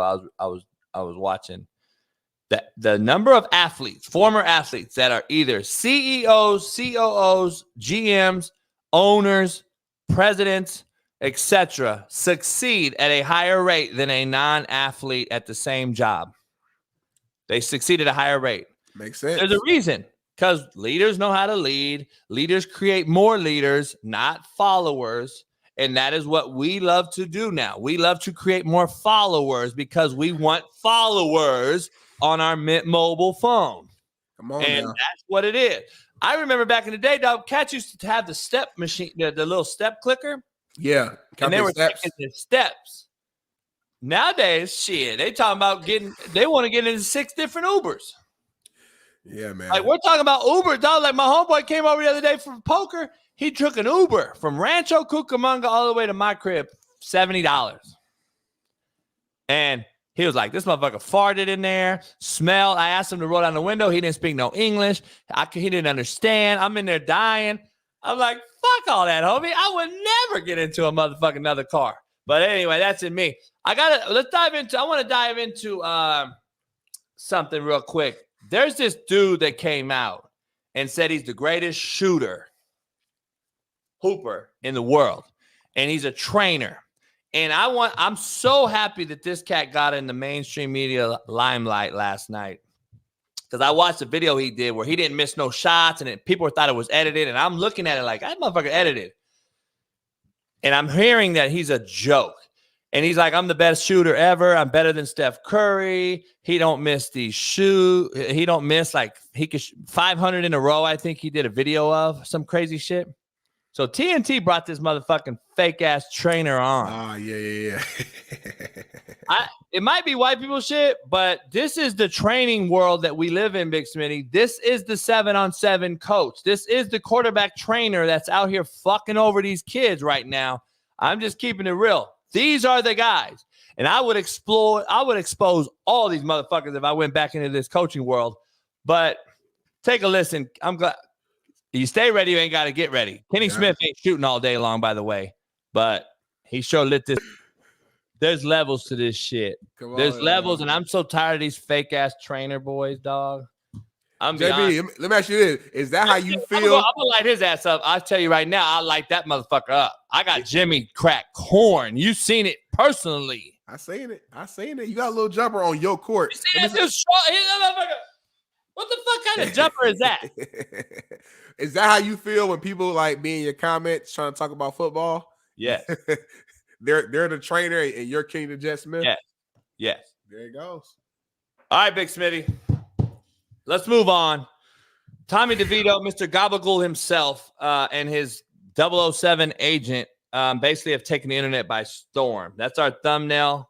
Gabagool, whatever the fuck they use.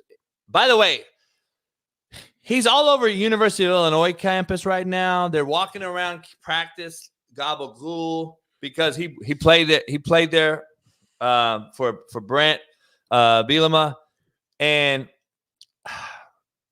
he transferred from Syracuse. That part of Syracuse, highly Italian, big Italian population. Transferred to Illinois, another Italian population. And then he gets picked up. I don't think he was drafted. Gets scooped up. Now he's the internet sensation. Again, recency bias, Big Smitty. It's all about what have you done for me lately. This cat will be another fucking nobody, and everybody's gonna now be. Is he the next Brock Purdy? I guess is my question to you. No, he's the next Jeremy Lin. He's Lin sanity right now. DeVito sanity is what's going on. And if he's smart, he will maximize the hell out of all this attention and all this press. He needs to drop a clothing line right now. He needs to start a business right now. Get into a movie. He needs to maximize this short-lived moment, because very soon he's going to start playing bad and he's going to end up being back to being who he is. I'm not wishing nothing. I'm just telling you like it is. The guy ain't that good. He's mid. We watched him play. He threw 188 yards, and we're like praising this cat. Why are we not praising Saquon Barkley, who had one of his best games of the year? Why are we praising the quarterback who threw 188 yards? Come on, bro. Listen, it's good story. Wink Martindale, the defensive coordinator there, who was at the Ravens and who's been known to shut Lamar Jackson down when they played last year. But anyway, he's doing one hell of a job on defense. Their defense, I said this 4 weeks ago with Jeff Nadu, their defense is playing as good as pretty much anybody in the NFL right now. The New York Giants defense is balling out. And it's crazy that they got rid of Leonard, goes to Seattle, and Seattle's gotten worse. Like, come on now. What's going on with that? What's going on with that? I don't know. What's going on with that. It's crazy. It's crazy. It's 7:30, Big Smitty. I want to dive into this Draymond Green thing, but I also want to dive into a topic that no one's going to discuss. Ooh. And the topic is Dak Prescott excelling, Justin Herbert regressing. What's the common denominator? Offensive coordinator leaves. Kellen Moore. He's with the Chargers now. And Mike McCarthy took over the offense for the Cowboys. No one wants to talk about it, JB.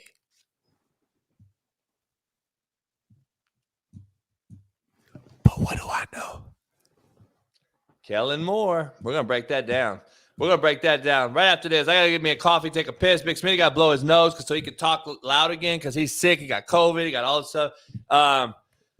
Can't wait to break this down.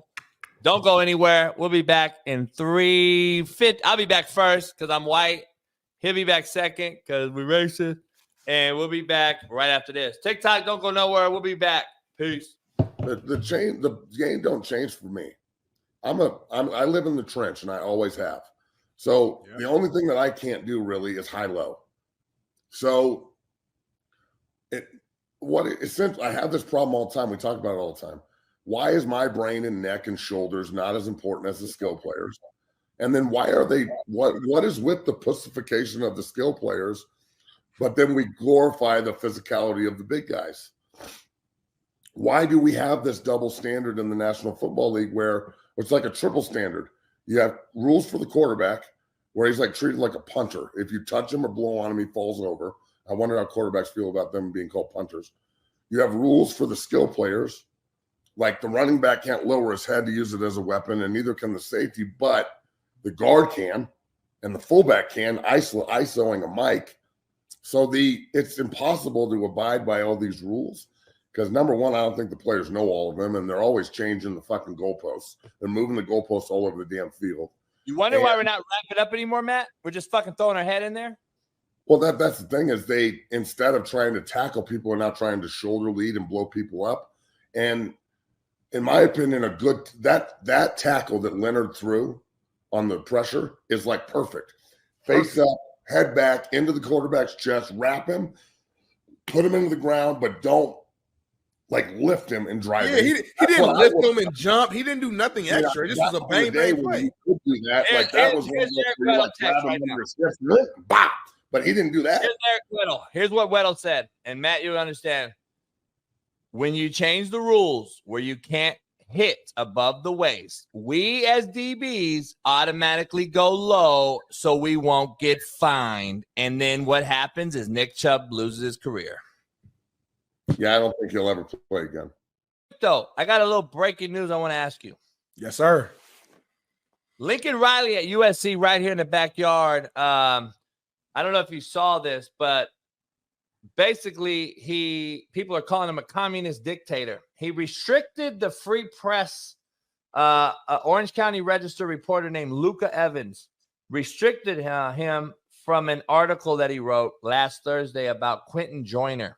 USC is a private institution, receives federal funding, and Riley acted as an employee of the university, according to quote unquote. Riley might be the quarterback whisperer and be able to stifle defenses with his passing game, but USC should not let Riley anywhere near the law school or the journalism school. This is an article I'm reading you. He violated the very spirit of what the Constitution was intended to provide, a free and undisturbed press. So basically, he stopped this guy from coming on campus and writing articles about USC football. Unprecedented, by the way, unprecedented. The reporter was reinstated early yesterday, Smitty, and was given back his privilege of covering the Trojans, a beat that he was just getting used to after covering preps at the LA Times high school level. So interesting. I wonder, I would want to know why he would want to restrict him. My assumption would be this cat must have been writing some things about Lincoln Riley or the team that he doesn't like, or that was distracting or something. Pete Carroll did it a lot, Big Smitty. Pete Carroll did it a lot because of the fact that back in the day, Pete Carroll didn't want you to know about personnel. He didn't want you to know about certain things. I hate the press. I'm be honest. The press came after me for anything. The thing about the press is it's irresponsible reporting at its finest. They don't. Yeah, I'm back. I'm back first, man. I'm back first, man. Of course, man. Pound that like button, subscribe. I'm always really back first. I'll be behind the scenes, and JB don't want to bring me in. He want to make it like he's back first because we're a racist show.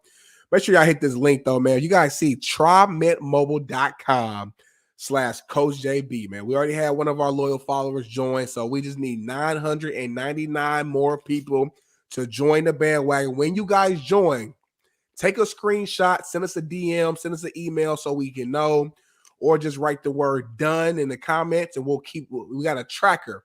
We're going to do a countdown from 1,000 all the way down to 0. And me and JB were actually planning some stuff behind the scenes, man. We're thinking about doing like a nice meet and greet out here on the West Coast, doing one in LA, one in Arizona. And for all our West Coast fans, you'll have a chance to meet us in person. We just got to figure out the details of that. But you got to be a bit mobile to make it happen, and you got to prove it to us. So now, Nicholas Stewart. Now I got to break it down. Now, my brother, from black man to black man, we ain't supposed to say this type of shit, but I don't know if I can trust you yet, Nicholas Stewart. I love you, brother, but you got to show me. I need a screenshot that you did it. I need an email. Like, we got to know that it happened, Nicholas. Come on, brother. I got to get people be lying on the internet. You feel me? So, but I want to meet you guys in person. I want to do something. So I'm gonna talk to JB about it offline, so we can kind of do a do something for y'all, man. Y'all do something for us. We do something for y'all. You feel me? So that's what it is. JB, man, I've been back for about 30 minutes, man, just holding it down, doing my thing. I got my tea made. I got the tea bag in here. I'm retweeting all the shit that Felipe does for us on Twitter. So I'm out there retweeting everything. Since you don't do it, I'll do it. You know what? I'm going to retweet right now while it's top of my mind. I'm going to go ahead and go to Twitter. Make sure if y'all got Twitter, man, y'all follow the Coach JB Show. And just retweet, engage, comment, respond to all things we got going on. And it's kind of cool seeing, watching the show live from the Twitter stream. I'm looking at myself right now. It's like a slight delay. But you can just go to the Twitter and you can see it right there in front of you. Kind of cool. So, oh, man. Yeah, Doc, we got dry fit, we got cotton, we got all the shirts. My boy Dr. Mendoza in the house. He want the WhatsApp shirt. We got the WhatsApp shirt. We'll get you a WhatsApp shirt, Doc. Hey, Doc, I don't know if you heard. Big Smitty, I don't know if you heard. Bailey, maybe you could find it, since we'll segue this real quick. It was not on the topic of discussion, but there was a high school football coach in San Diego at St. Augustine. They won the Division I San Diego championship, CIF championship, and he was fired. He's a businessman. The principal and the AD were totally out to get the cat. He did an interview yesterday. I'm going to see if I can get him on the show. I don't know him. But he basically was at another school, I think Torrey Pines, and then he took the job at St. Augustine. They went 4-8 year one, then year two. Basically this year he won. Okay, Josh said he coached for him for about 8 years. Josh, is he a real one or is he blowing smoke? What's going on, Oos? I need to know the real on this one. I don't know, but I've been around administrators, unlike Ilio Mendoza in this chat right now, who's been, one of my best ever administrators. I'm curious because 99% of administrators do not want to support the coach, especially when Josh says he's a real one. So I'm glad that he's not blowing smoke, that he's for the kids, because basically they lost a good coach because he basically said, screw you, I'm out if you're not going to change things. They gave him $0 for a budget, Big Smitty. He had to fundraise his own buses for road games, his own helmet conditioning. I did a lot of that, but I didn't have to do all that. Dr. Mendoza got a lot of that shit done, and that was huge but I've had to do that at Compton College. I've had to do that at other places, especially right. JUCO. So it is what it is. It's a tough one. It's a tough one to swallow when you see a coach that does that for his kids and gets screwed like that by a lazy administration. I'm going to call it lazy. It's not investing in the kids, really. They told the Polys that we have a hair rule, and they had to cut their hair. And the coach was like, that's kind of racially insensitive to say the least, right? It's racially insensitive. Yeah. And then a lot of Polys and Usos have to get like a tribal tattoo. It's like a cultural tattoo that most of them get even at young ages. They're like, oh, you got to cover them. And this coach is like, hold up. You got teachers walking around here with full beards and long ass hair, dread hair with tattoos all over the place. And you're not telling them to cut their hair or shave or cover their tattoos. So again, It's a private school. You don't need a goddamn degree to teach it. Like, to be honest, you can get away with a BA. You don't need a credential. All you need is a bachelor's degree. You don't need a credential like the rest of the California teaching like a public school. It's just so bad. And he I guess he's a businessman. The AD and the president of the private school were basically using it against them as if like, your private sector business sense doesn't mesh with our educational sense. And he's like, what? We ain't had a kid ineligible in my 2 years. We haven't had a kid with below GPA in my 2 years. Sounds like me, because when I inherited the program, it was ineligible. It was crazy. It looks like they're throwing the kid under the bus, or the coach under the bus. So it's a good video if you need to watch it. What's his name? Oos? Drop it down. Yeah, he's a multimillionaire, Josh said, because he's a business guy. Yeah. So I don't know. It's unfortunate. Hate to see it, man. Bailey has to restart his computer. Okay. We got a lot of computer issues going today. Draymond Green back at it again, Big Smitty. Swings at Jurkic or whoever it was. Nurkic, yeah. Look at this, man. Now, I don't know how that right there. Ron Gladnick is the name of the coach. So if you guys want to go out there and Google him. Ron Gladnick, St. Augustine High School. I'm sure you can find the interview he did with a buddy of mine, actually. I do know the guy that interviewed him in San Diego yesterday. I've actually been on their show. So go check that out. Now, Big Smitty, this Draymond Green shit to me is straight up bitch made. Like, I just don't know. How are you saying, is there a Draymond interview, Bailey? There's an interview that he did.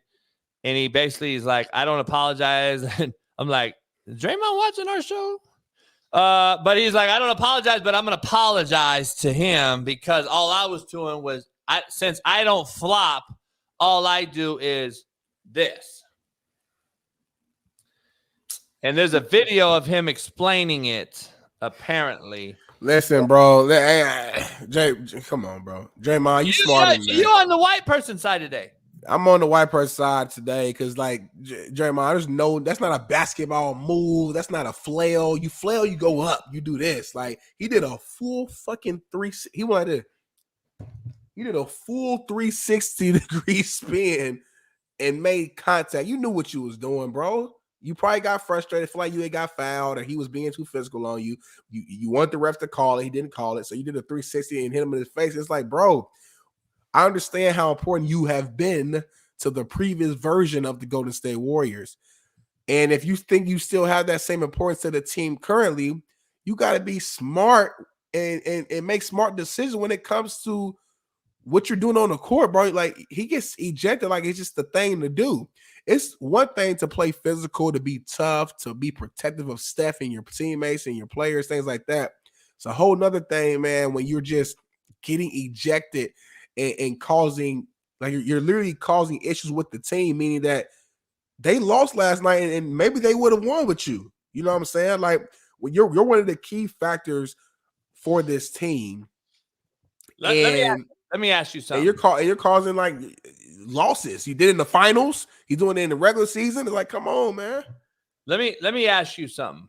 Playing devil's advocate here. I think he does shit that's feminine. I think he has a lot of feminine energy. A lot of people think he's alpha. I think he's feminine. I think he's beta, if that's what they say nowadays. But I want to play devil's advocate with you. Okay. Is it magnified because the league is such pussy? Is it magnified now that he's doing these crazy things because we're so pussy in a society and in the NBA? The NBA has become so soft with floppers, with flopping, with reviews of flagrant 1 and flagrant 2, when really it's just a common foul, Big Smitty. We're looking at a flagrant 1 foul for 12 fucking minutes on a review when all it was a fucking hard foul to stop you from shooting a layup. Back in the day, we used to push people in the back. Right.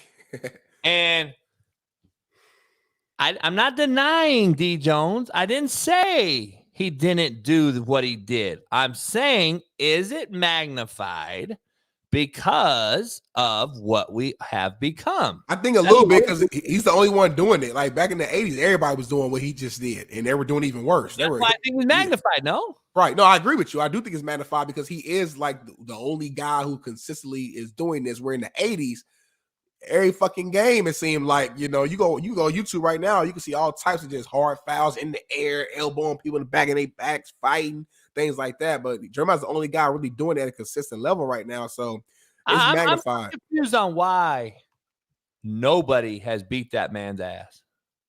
Because you know what, JB? I don't, and you mentioned that you think it's a feminine energy. And listen, I don't know the guy personally, but I do think as much as we can judge him, I do think Draymond is like, he is serious. Like, I don't think he's like some phony, fake, tough guy who's soft and who's not going to fight. Like, I think he grew up in that environment in Saginaw. I saw a video too with Rasheed Wallace talking, who I respect a lot. And he was on a podcast and he was saying that he blames his team, that Detroit Pistons team, for what Draymond is, because I guess apparently Draymond had like a cousin or something who was connected to that Pistons team, like that 04 Pistons team. So when Draymond was a kid, he would often be in the locker rooms and be at the games with that crew. So he would hear the same lingo. You got Rasheed Wallace, you got Ben Wallace, you got, Chauncey Billups. That was like the new age bad boy Pistons of the 2000s. Hey, John, Compton's finest. Hey, come on now. And Draymond's a kid. He's around that. So he's staring at it and he's seeing it. And they're winning. And they're getting – so he's seeing it. It's like, okay. And but he's that Detroit team wasn't even close to the bad boys. I know. That's why I said the new age version of it. You know what I'm saying? Obviously, rules change. I don't think the bad boys were just that much quote unquote tougher per se from my actual person to person, player on the court. I just think with the rule changes from fucking 04 compared to 88, it's just certain shit that they did in 88 that you couldn't get away with. I think personally, I have a different take. I personally think he's creating his second career, which is a podcaster. And I truly believe that he's setting up the outlier effect. He wants to be the asshole menace, and that'll get him more clicks on his podcast when he knows he's due to retire here pretty soon. I don't think the guy can do much more because his skill set is limited. Let's be honest. He does what he does. He's the glue of the team, but he's also a liability. So I think he's using this shit to get his show clicks right, because everybody's going to go watch Cameron and Mace because they do what they do. Everyone's going to watch Joe Rogan because he says what he says. Everybody's going to watch these guys. So I wouldn't be shocked if he's setting up his second career because he knows nobody's going to retaliate. The league is so pussy. He knows that ain't nobody going to retaliate. That's what I'm waiting for somebody just to like. I want to know why these fake tough guys like Dylan Brooks and all these motherfuckers, why you ain't taking them out, homie? You so tough. Like, because they not tough. I know. That's my point. Charles Oakley would have put hands on them. Best believe that. A lot of people would have. Sean Kemp would have put hands on them. Like, a lot of people would have. So GP and all them other teams. Like, I don't know, man. It's so soft, dog. I don't know. I got a message while I was gone on the break, though. That's why I came back late. I got to roll all the way to Redondo Beach today. For what? I'm picking up a rare.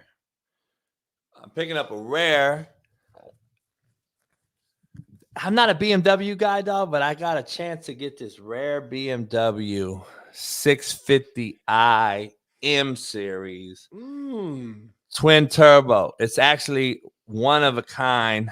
Most 650i's are 450 horse V8. This one's 600 horse to the rear, and it's a luxury convertible. I gotta get it. So I'm gonna go grab it. Real quick. Come right back. Finish the show. I'm gonna go grab that real quick with Mint Mobile's cheese. Big Smitty, you next year for you. For me, I got to take care of me first. Hey, as long as we get that 1,000, I'm good. I think we got 2 people so far. I see how one of my brothers joined, so we need 998 more people to join by January. We're gonna get a studio. Big Smitty gonna get a new car. One of y'all gonna get a chance to be in the new Deadpool. Me, Ryan Reynolds. Me and JB at the meet and greet. It's gonna go crazy. I'm a Maserati guy when it comes to sports cars, but I got this BMW. I like the look of it. I like how it looks. It's a charcoal gray with a white leather. Ooh, diamond in the back, sunroof top. It's got white leather combo interior. You can't find it. Like it's one of one, dog. So I can't wait to see it. You got the dice in the mirror. You can't see it. It's white interior. I can't. So I can't even see. I can't even sit inside, huh? Fuck. Damn, that's real though. I get it. If we're gonna keep it right. Yeah. That's true. That's true. See, Dr. Mendoza clowning. He said 2002. Come on, dog. It's a 2020. So pandemic. Yeah, it is. About 100 rides. 100. But I'm not paying upfront money like that, and I don't got to put no money down. I can't give y'all my information, but it's a hookup. It is a hookup. It's a dealer. You hear me? It's a dealer deal. I get a couple deals for dealer deals. See, people throw some dealer tag deals at me. For all you dealerships out there, if you want a dealer tag deal, throw it at me. If anyone knows what it means, you know. If you don't know what a dealer tag deal is, then you don't know. And don't hate on the player. Hate the game. Pop your collar. What it is, Big Smitty, is certain dealer reached out and said, hey, if you rock my dealer tags, okay, I'll give you the whip. What? For 2 years to drive around with the dealer tags on there, represent the dealership, promote my dealership. We'll give you the whip. After 2 years, Pink says mine. Ooh, what? You got it like that? D. Jones said JB got an NIL deal. Hey, that's how I got my Maserati. Hey, you got an NIL deal, JB? I don't pay. I don't go out my way and pay for crazy luxury shit. It's not a big deal to me. Not a big deal to me. You do spend a lot of money on food, though. I will say that. Oh, I spend $500 a week. A week, that's minimum. $2,000 a month on food, grocery that I go get it though, not Uber Eats. That's bare minimum. No, he be in there. I'm like, damn, you got steaks and ribs and all types of shit in here. I tell you, you missed out. I smoked some ribs last night just on GP. Didn't. No, you didn't. And I made some chicken, dog. So I made my famous healthy boiled chicken legs. What I do is I boil chicken legs to completion. Yep. Put them in a bowl. I drain them. Put them in a bowl. I season them. I throw honey over them. Ooh. Season them again. Then I douse them with barbecue sauce in this bowl that has a shaker lid on top. I shake it all up. And then let it sit. Then I throw them on a sheet. I put them in the oven on bake at 350 for about 8 minutes. Ooh. And it hardens the barbecue over the top just a little bit. And they're healthy. No fat in there at all. They're boiled chicken legs. Bombest chicken legs. I made that over rice. And then I did I smoked some baby back ribs last night because I had them in the fridge from the football palooza. Ooh. And I had to cook them. So I did have a salad last night, though. I did have a salad. Okay. And a salad tossing. AE. And you had some cookies. Oh, she made me. Hey, AE made me some chocolate chip cookies. Now the question is, I got the whole thing. I'll bring them in here right now. The AE, did she bite the cookie before she AE'd, or did she AE and then she fixed and ate the cookies? I don't know. I don't care. I don't go to her mouth. Well, I'm talking about you don't want no cookie crumbs in your A. Why not? Don't matter to me. What you mean? That's comfortable walking around with crumbs. Don't matter to me. I'm a shower. It don't matter to me. You gonna have chocolate chips all in you. Come on, bro. Yeah. It don't matter to me. I'm a shower. Maybe it's tastier for her. I don't know. Maybe it's Maybelline.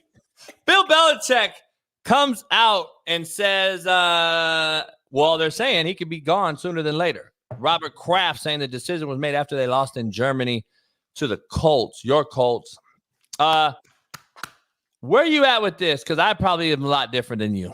I am not surprised if the reports are true. I remember going into that game, they were saying how important it was for Bill Belichick to win that game. Obviously, it took a big L to my Colts.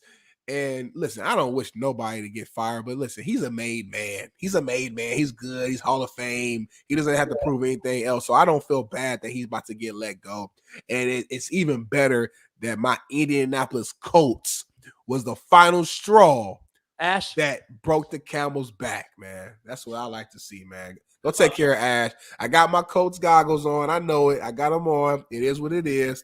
But all I would say is this. I am not surprised. I've been telling y'all from the preseason. I said, Patriots fans, Boston's fans, enjoy the final season of your legendary head coach, Bill Belichick, because he's moving on. What is that? Is that a condom wrapper? What is that? Ash, what is this? God damn. This motherfucker just ate one of my flip-flops, homie. Did you? He hungry as hell. Did you not feed him? This motherfucker, man. Damn. That was a Louis Vuitton flip-flop, too. That cost you a lot of money. Oh, yeah. Prime got it for me. All right. So here's my take. Why now are you saying it happened in Germany a month and a half ago? Why now is it coming out? It's a cop-out. It's a sellout. I don't trust anybody that gets Thai massages and lies about it. Robert Kraft's shady. This guy got you 6 rings. You're a shady business operator. And let's just be real. Good luck ever getting a coach to even come close to that man in all aspects, in every type of situational, Deflategate to fucking Scapegoat, Filmgate, whatever. Guess what? He got you a lot of rings. You'll never get it, Big Smitty. You'll never get it again. You'll never find him again. Shout out to Bill Belichick. Greatest to do it. And man, listen, you old. Listen, honored to have that man in your building. We respect the hell out of him. I do. He's a Hall of Famer, but he ain't like that no more. It's okay. Everybody gets old at some point, man. Jordan with the Wizards wasn't Jordan with the Bulls, and that's okay. Kobe last year wasn't Kobe in 2004. That's okay. There will be a time when LeBron slows down fully, and that's okay. No, it's not. He's on that rub. He's on that wet.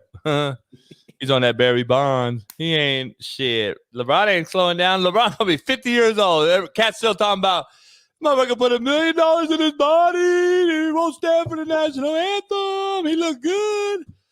Oh man, Stephon Diggs is an absolute buffoon. What the fuck is he wearing? What is he wearing? This is y'all generation. See, this is y'all generation right here. This is your generation right here. What is Stephon Diggs wearing, Big Smitty? He's walking through the arena. This point, fashion is just about making any piece of shit clothing and just overcharging NBA players. Look at this shit. He got on double pants. Look like he even got attacked by 4 Rottweilers with all that extra fabric. I hope your ass gets stuck in an elevator with them shits on, man. What the hell is this? I agree. Hey, real talk or jaw jacking?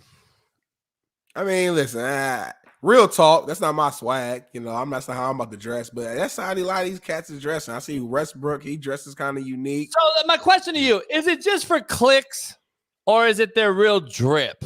Like, come on, that ain't real drip. He ain't walking around like that. I think they have partnerships with these big time brands, right? These Louis Vuittons, these Gucci's, whatever. And they be like, hey man, this will look fire on you. You wear this and and you'll get a free clothes from us for 2 years, or you'll get a certain bag or whatever. So they do this, I think, in order to get, it's like a brand deal. Like, that's my guess. I have no idea. I could be completely wrong.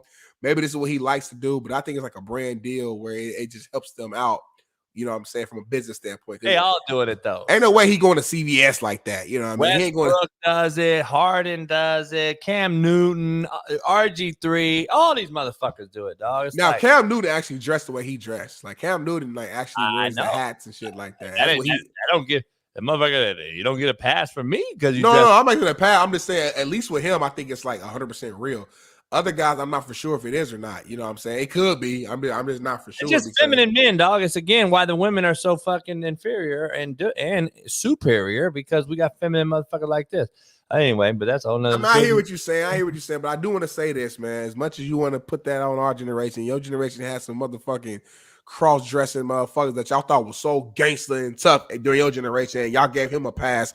A la Dennis fucking Rodman was the most cross-dressing, feminine, weirdo fuck that y'all ever crossed the NBA, and that's your generation, and y'all gave him a pass because he won championships. So don't come in my generation trying to all that gangster talk.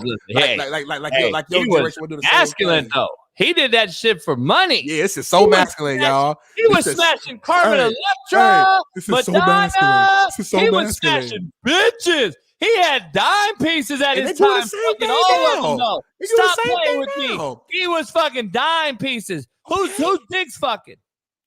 Diaz got some baddies. Stephon Diggs got some bad. Cam Newton, Dwight Howard, homie. Fuck with me. Miss me with your bull. That's Dwight Howard right in front of you. That's Dwight. That's your guy. That's your captain. That's your leader. Look at the picture, Jay. Don't turn your head. Look at the picture. That's your guy. That's your Look. That's your gangster. That's your era in a fucking picture. That's your guy right there. Look at this hey, motherfucker. Smitty, can you send me the link in the private chat for Mint Mobile? I got people DMing me on Twitter talking about give me the link. They want to switch over. Send to right now and tell them to send us a screenshot immediately so we can validate that they switched over so we can count down. We need 998 people. How's our Twitter following and our TikTok following more loyal than our YouTube following? We only had 2 people on YouTube. Switch over to Mint Mobile, man. What are y'all doing? Get you a burner phone. Come on, player. We all need 2 phones for your work phone. $15 a month? Not a month, JB. A month. MOMUNT. A month. Let's get you a burner phone. Come on, Brian Case, D Jones, and JRG 777 and D Moose. Brian Case need one. He need one. He need one to fend off all the Michigan. He got Michigan State, all that shit like that. I don't know. I'll take Carmen Electra. See, I knew Rodman did that shit for clicks at his time. That's what y'all do now on phones. He did it with no cell phone. He did that shit just to fuck with people because he was smashing baddies. Different. That's a fucking cover up. By the way, though, Rodman fucked everybody up though. So it's cool. So I'm just asking. What are you gonna say about it when he beat your ass though? That's what y'all did. That's what y'all did in jail. Like, y'all would brag about being the gangster in jail who used to fucking bend dudes over and take care of them. Y'all thought that was gangster. Hey, shout out to the JUCO world tonight. I have to give a shout out to JUCO just because I am JUCO as JUCO gets. Iowa Western Community College, who beat the shit out of me on Netflix. They play for the national title tonight against East Mississippi Community College. I believe it's on TV. So shout out, go watch the JUCO national title game between Iowa Western and East Mississippi. Shout out to JUCO. Mike Tomlin says George Pickens has become a distraction in the locker room. He says that we know we have issues, but at the end of the day, if your frustrations don't match what you want to do by resolving it, then you get out, then leave. You're a bigger problem. You're making the frustrations even bigger instead of being professional. Where you at with George Pickens, who's ultra uber talented, but he is underperformed, and I attribute that to the quarterback play, of course. Yeah, but at the same time, wide receivers are the biggest shitbirds in the country.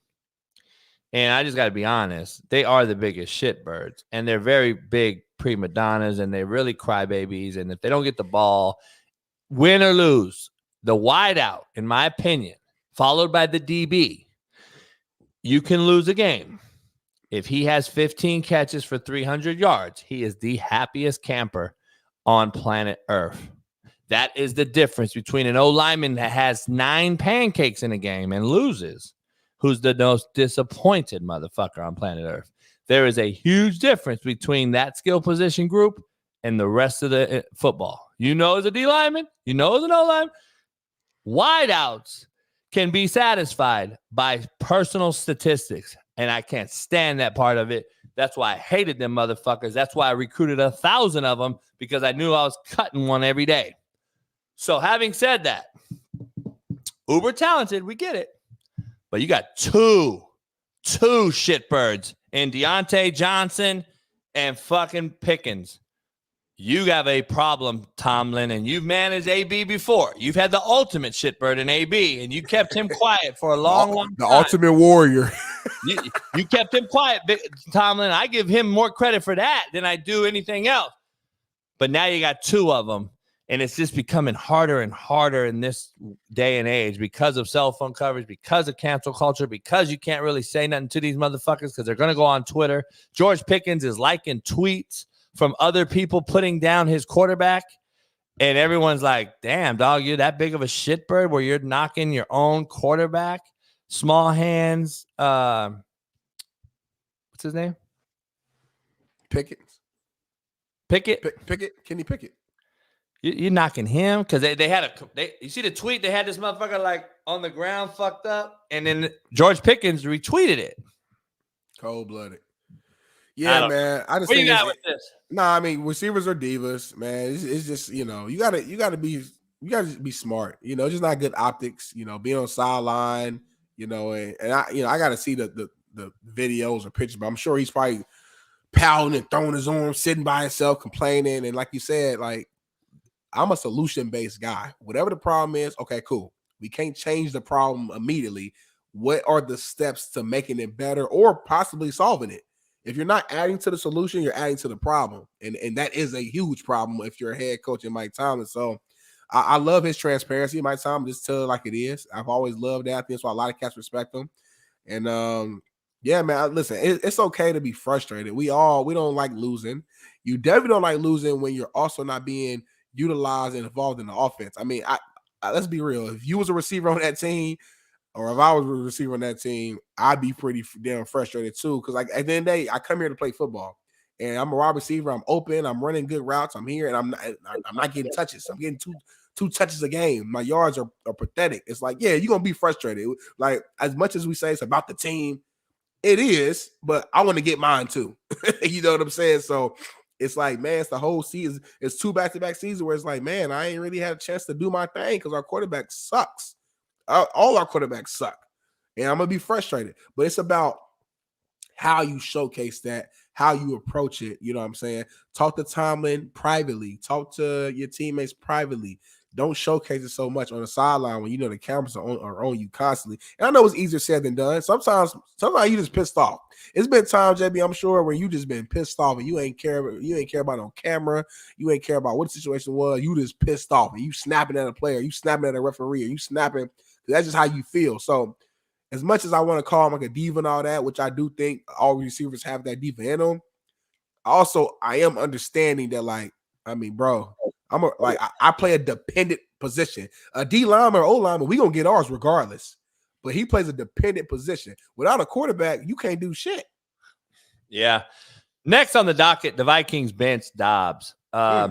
This was a rental. Dobbs has seemed to have been a rental. Maybe this is 6th team. He continues to be a rental, and then he's treated as such. He's come in and saved franchises for for a short amount of time. Arizona, he was very serviceable, and he got there 2 weeks before the season. And they dysfunctional organization, to say the least. He's been in some dysfunctional organizations. It's not like he was in fucking New England and goddamn 49ers, right? Like, this guy's been in some dysfunctional places. I think he's getting a short end of the stick on this deal, or no. Is there a reason he's on 6 teams and they keep moving him? Why? Bingo. Apparently he's a genius. But I got to be honest. It's football. This ain't school. It's football, JB. We're not in a chemistry class. I've never known a genius off the field to be a great baller. I don't know why. Hey, shout out to your geniuses and all that. I've never seen a baller just. It's nuts and guts, Big Smitty. It's nuts and guts. Like, Derek Carr is very smart too, I hear. Like, it's nuts and guts at the end of the day. You got to have balls. You got to have heart. You got to have fucking moxie. You got to have poise. You got to have the it factor. You computing fucking 77 divided by 473 times 6 on the field doesn't do me diddly shit. By the way, what's the answer? If anyone can give me the answer right now, I'll give you $10. Right now. Right now, after you pound the like, right now. Like 1, 2, 3, like the button right now. But no, JB, I agree with you. To me, in my experiences, a lot of times the smartest guys were almost limited because they were overthinking everything. Every single play was overthinking. And in football, you got to go 100 miles per hour. And if you're overthinking, you're not going 100. You're probably going 80. And it would mess you up. So, listen, Dobbs, good story. He's a good dude. He's a good teammate out here. He's good for 2 to 3 games of playing solid. And then people get film on him, and then everything changes. He has looked horrible the last few weeks, and he deserves to be benched. Let's stop being all, nice and cuddly about it because we like his story, we like him. No, he has been trash these last few weeks. He was not that good with the Cardinals. It's not like his overall record as a starter. I'll have to look it up, but I know it's horrible. It's a huge losing record. He's not a winner. He's just a good dude, good teammate who can manage games for a couple games, and that's it. That's literally it. And we just have boosted him up as this guy because he came to the Vikings, didn't know his teammates, didn't know the playbook, and he was able to win a game. And we made it seem like he was just a hero. It's just another Danny DeVito, storyline with this guy Dobbs. So that's where I'm at. Yeah.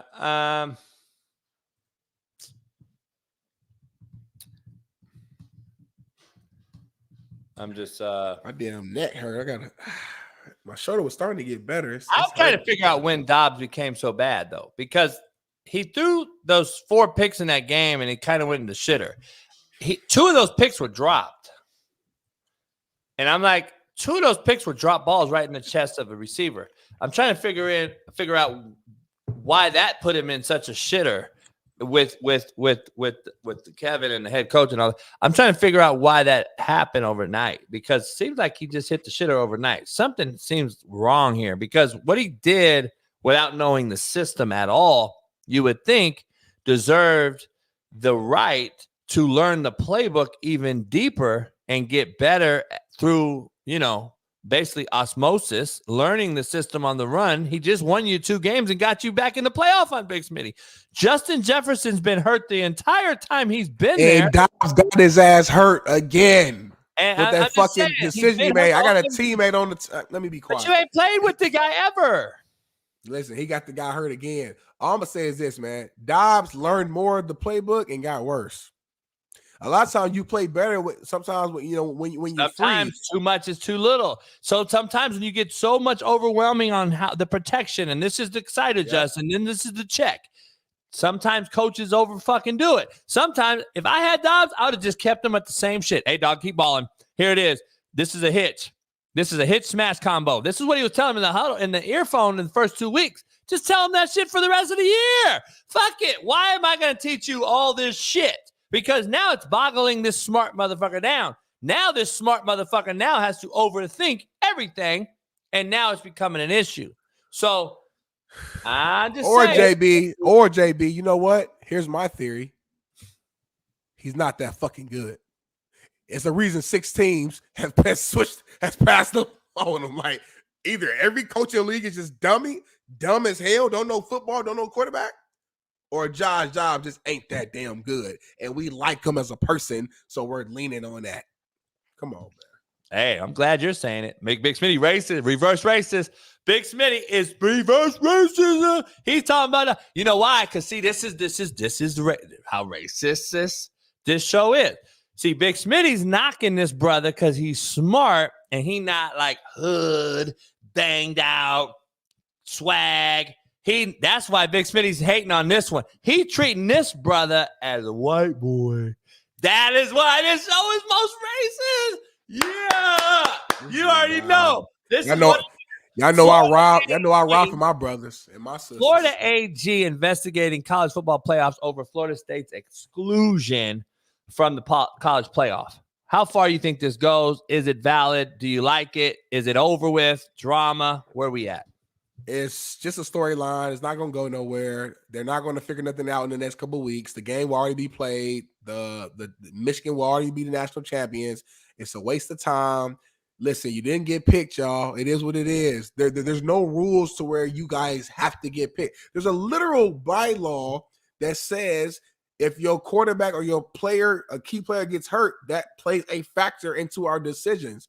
That right there closes the case. It's a wrap. It's over. There's nothing else. Like, what are we arguing about, Florida State? I'm sorry. Life is not fair, okay? Yeah, did you guys earn it based upon your season? Yes, you did. But I always say you earn and you're worth whatever they're willing to give you. And they gave you a shot outside of the playoffs. You didn't get, you was not given a top 4 seed. It sucks. It hurts. Players learn from this because this is the real world. This is life, JB. You know it. I know it. This is the real world. You can have a job and do everything right, work hard, be perfect, and still not get that raise. Still get let go when a pandemic happens and you got it and you get fired. And you got like things happen in the real world. This is a prime example that will help these young men become real men in the real world. So, hey, does it suck if you're a Florida State fan? Yes. Is this case going to do anything at all? No. So waste of time. Let's move on.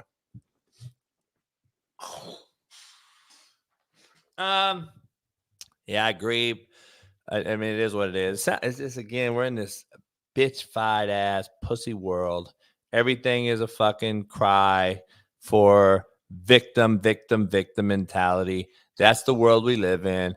Even when we're wrong, we use victim mentality to get the hearts and souls of America's social media on our side. That is what it is. And it's fucking soft. Ex-Bill punter and San Diego State alum Araiza has a lawsuit dropped by his accuser, but is it too little too late? He's already been blackballed, in my opinion, by the NFL. Why has nobody called him if we know he didn't do it? See, it's perception is reality in this world. It sucks. Look at me, for instance. Look at a lot of people I know, for instance. This is another fucking issue. I'm trying to figure out why he hasn't been scooped up, because we're in a league where we're working out punters and kickers every week, and this guy has not got called, even though the lady's lied. She's come out and said she's lied. They've caught her lying. It's clear as day she lied. Why is he still being fucked? Man, it's a shame. Yeah, perception is reality. I think you hit the nail right on the head. And also the fact of the matter is he's a punter. He's very, very, very, very, very replaceable. So it's like they're looking at the cost benefit analysis. But it goes in the other way. They're working out punters every day too. Right. It's true, but I'm just saying, like, let's say he was a top-notch quarterback or even a top-notch skilled guy, a raw receiver.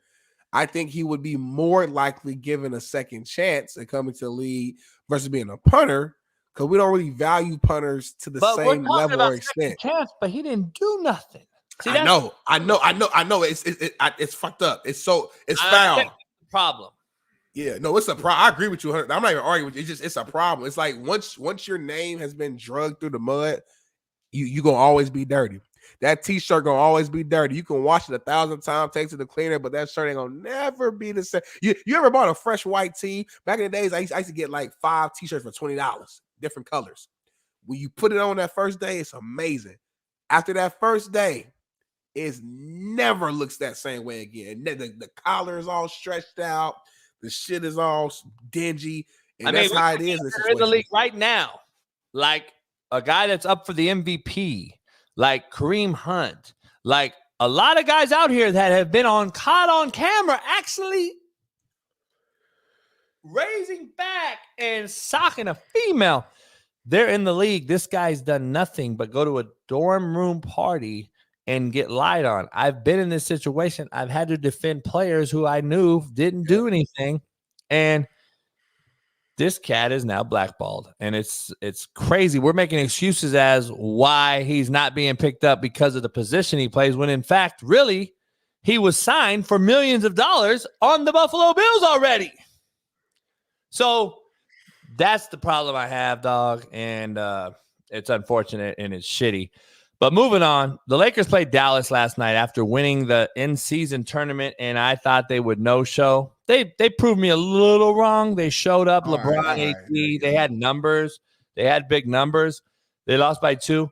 They had big numbers, but Big Smitty, this was the number 1 defensive team in the bubble, or whatever we call it, in the in-season tournament. Yeah, in-season tournament. They have been playing lights out on defense. They held Halliburton to what, 9? They locked them. They locked the Pacers. Why now did you give up 127? See, that's what people don't want to talk about. They want to talk about, oh, they only lost by 2, JB. No, I'm saying they didn't show up because you allowed 127. Yeah, you can score because Dallas is shitty. Y'all think they're good because they got Kyrie and Luka? They're shitty. Dallas is who they are. They're shitty. You didn't show up because you should have held that team to 90 and let Luka have 50. That's how shitty that team is. Dante Exum had like 30. That's my point. He made Who 7. is that? He made 7 threes. He's only made 8 threes. Who is it? He's only made 8 threes in his entire career, and he made 7 last night. Hardaway Jr. had like 30. That's regular though. Hardaway don't do that to Hardaway Jr. Don't do it. I'm saying he's out again. He's at the Flat World Convention in Dubai. He's not even playing. Like, what? It's not crazy for Hardaway Jr. to go drop. It's crazy not points. to play defense with no It's not Kyrie. crazy for Luka to do what he did. He's Luka Doncic, one of the top 5 best players in the world. It's crazy for Dante Exum to make 7 threes, but it happened. That's an outlier game. That's why they lost. So you can't game plan and scheme up a non-Kyrie team. No way. Sure. What do you mean? They can't. Yeah, they did scheme up, but they didn't know Dante Exum was gonna make 7 fucking threes. He made 8 threes. I know why you didn't know, because you didn't defend him. It's the reason why, JB. The motherfucker made 8 threes in his life, in his career ever. What? You got to go close out after he's hit 2. JB, it's almost like you get a cat from not making his 3rd 3. You go at him. They didn't do it until he made 5 in a row. And I'm sitting there like, are you going to let this motherfucker shoot the whole night? That's how you get guys in the – by the way, he's in the NBA, homie. He's not in the G League. He's in the NBA for a reason. Stop making excuses for the Lakers. I keep it real on this show. Smitty, I keep it 1,000. We both hate LeBron and like Kobe, but at the same time, we're Laker fans. The Lakers need to show up and play defense. I knew they won it. That's why I won me $200. I hear what you're saying, JB. I just think like you act like they were just not guards mode.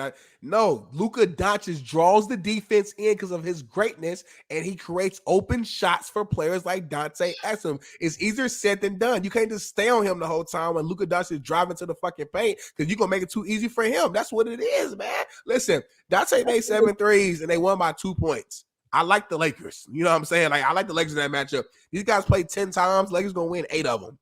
Like, come on, bro. You think Dante gonna make 7 fucking threes again? No. They won by 2 points.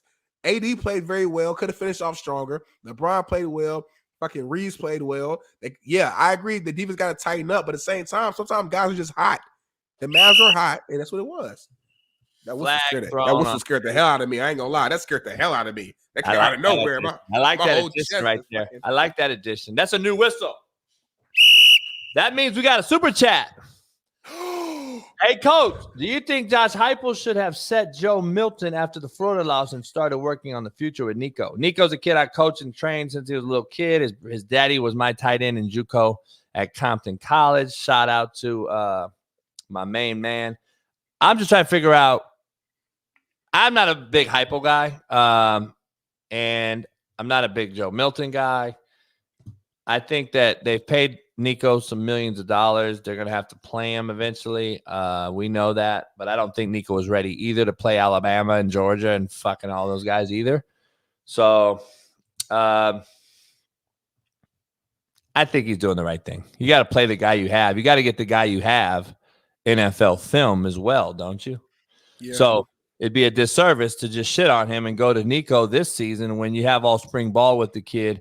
And you got to have to get this guy. Your number one job as a head coach is to get you where you could not get yourself. It's matriculate them through the process and get them graduated or to the NFL if you're in college. So Heupel's number one job is to get Milton a shot. You would do him a disservice and hurt you in recruiting the next quarterback if you were to get labeled as doing a kid wrong by playing a political game. So I do like what Heupel's done. That's the realest answer you'll ever get on any fucking platform. So next time you need to drop $50, motherfucker. We only answer $50 super chat for the rest of the show. If it ain't 50 or more, we're not answering it. So I gotta go get a BMW. I gotta get a studio. I gotta pay my light bill. Make sure you like get soundproof wall, better internet, and a new place. The Jets have told Zach Wilson, the Mormon MILF hunter himself. Big Smitty calls him the Morphin. Yep, Mighty Morphin Power Ranger. He will be traded after this season. So basically, let's break it down. He's being told he's being traded for one reason and one reason only. Aaron Rodgers is healthy. He didn't tear his Achilles. He lied. He's back. I'm just kidding. I don't know the truth, but everyone's saying he didn't tear it, blah, blah, blah. He must be back. They must have full confidence in Aaron Rodgers coming back, or they wouldn't trade him away. But they're going to have to get another backup for a 40-year-old Aaron Rodgers who's already torn an Achilles, they say, allegedly. Where are you at with this, and why would you tell him right now after he just helped you put up 30 and put you back percentage-wise, at least, in the playoff picture? I know that's an outside chance, but they are playoff percentage-wise alive in the playoff hunt.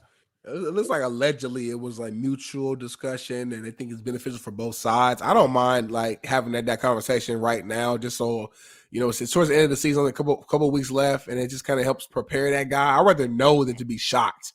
That shock value doesn't help. I don't want to come to the locker room and, hey, come here, Zach. Well, hey, let you know we're gonna let you go. Go grab a black trash bag and go. Let me know right now. Hey, man, I think it'd be better for you. Get a fresh start, another market, better for us. We're gonna move forward with Aaron and go that route. I think that just makes the most sense. I think Zach Wilson has a lot of talent left in the chamber, and maybe he can go be a backup somewhere for an actual contender and fuck around and have a good career. Maybe he can go to the Chiefs and backs up Mahomes or. Backs up Purdy or something like that, and ends up having a pretty good career later on down the road once his card is called again. Yeah. I hope he gets out. I think that the fan base there has been a bunch of bitch-made cats. I think that his own teammates have thrown him under the bus. I think that the kid is just fragile mentally, which is what we are in society now. There is no more mental fortitude. There is no more tough love, tough skin. I don't believe this kid really can fight through anything mental that he sees on Twitter. So therefore he goes out and he just, and I'm like, come on. So I think he needs to start over, which is crazy. I hate to say that because I'd rather have him stay there, learn under Aaron Rodgers another year, and then maybe take the job again. Because now you've had the most ebb and flow, highs and lows a quarterback can have. Like, you have to succeed. So, yeah, I don't know. We'll see. DJ who? Uiagalelei. Uiagalelei. DJ Uiagalelei. DJ Uiagalelei. DJ Uiagalelei. Uiagalelei. Uiagalelei. DJ Uiagalelei. DJ Uiagalelei. Josh, where you at? Can Josh call in real quick and actually pronounce it the right way and then jump off? Because I really want to know. I've never known how to say this guy's name, and it looks like it's Uiagalelei. And I want to respect this man and his family and his last name, but I don't know how to say it. So if Josh could call in and tell us real quick, that'd be perfect. Or can someone spell it out like with the what's it called, phonetic spelling or whatever? Hold on, here we go. It's Uiagalelei. Is it Uiagalelei? It's yes. Hold on. Uiagalelei. Uiagalelei. It's really Ungale. Like ungale, mommy, iya, uh-oh. So ooey ungalele. Somebody redo it. I don't like the way they did the phonetics because I don't know if is this lele, is it lele? Ooey gal, fuck. Ooey ah ga lay e. Yua galele. Is that for real, Ryan? Or is he bullshitting? Yeah, just stop. Hold on, Yua galele. It's hey, you. Hold on, bro. Ungale. Yua ungale. Ooh, it's like you don't even. It's like ooh ungale. Ooh ungale. Like ooh ungale. DJ ooh ungale. Yeah, a little better, DJ ooh ungale. Okay, I'm like, get that shit. DJ ooh ungale. Ungale, mommy, iya, uh-oh. Is he going back to the ACC or not?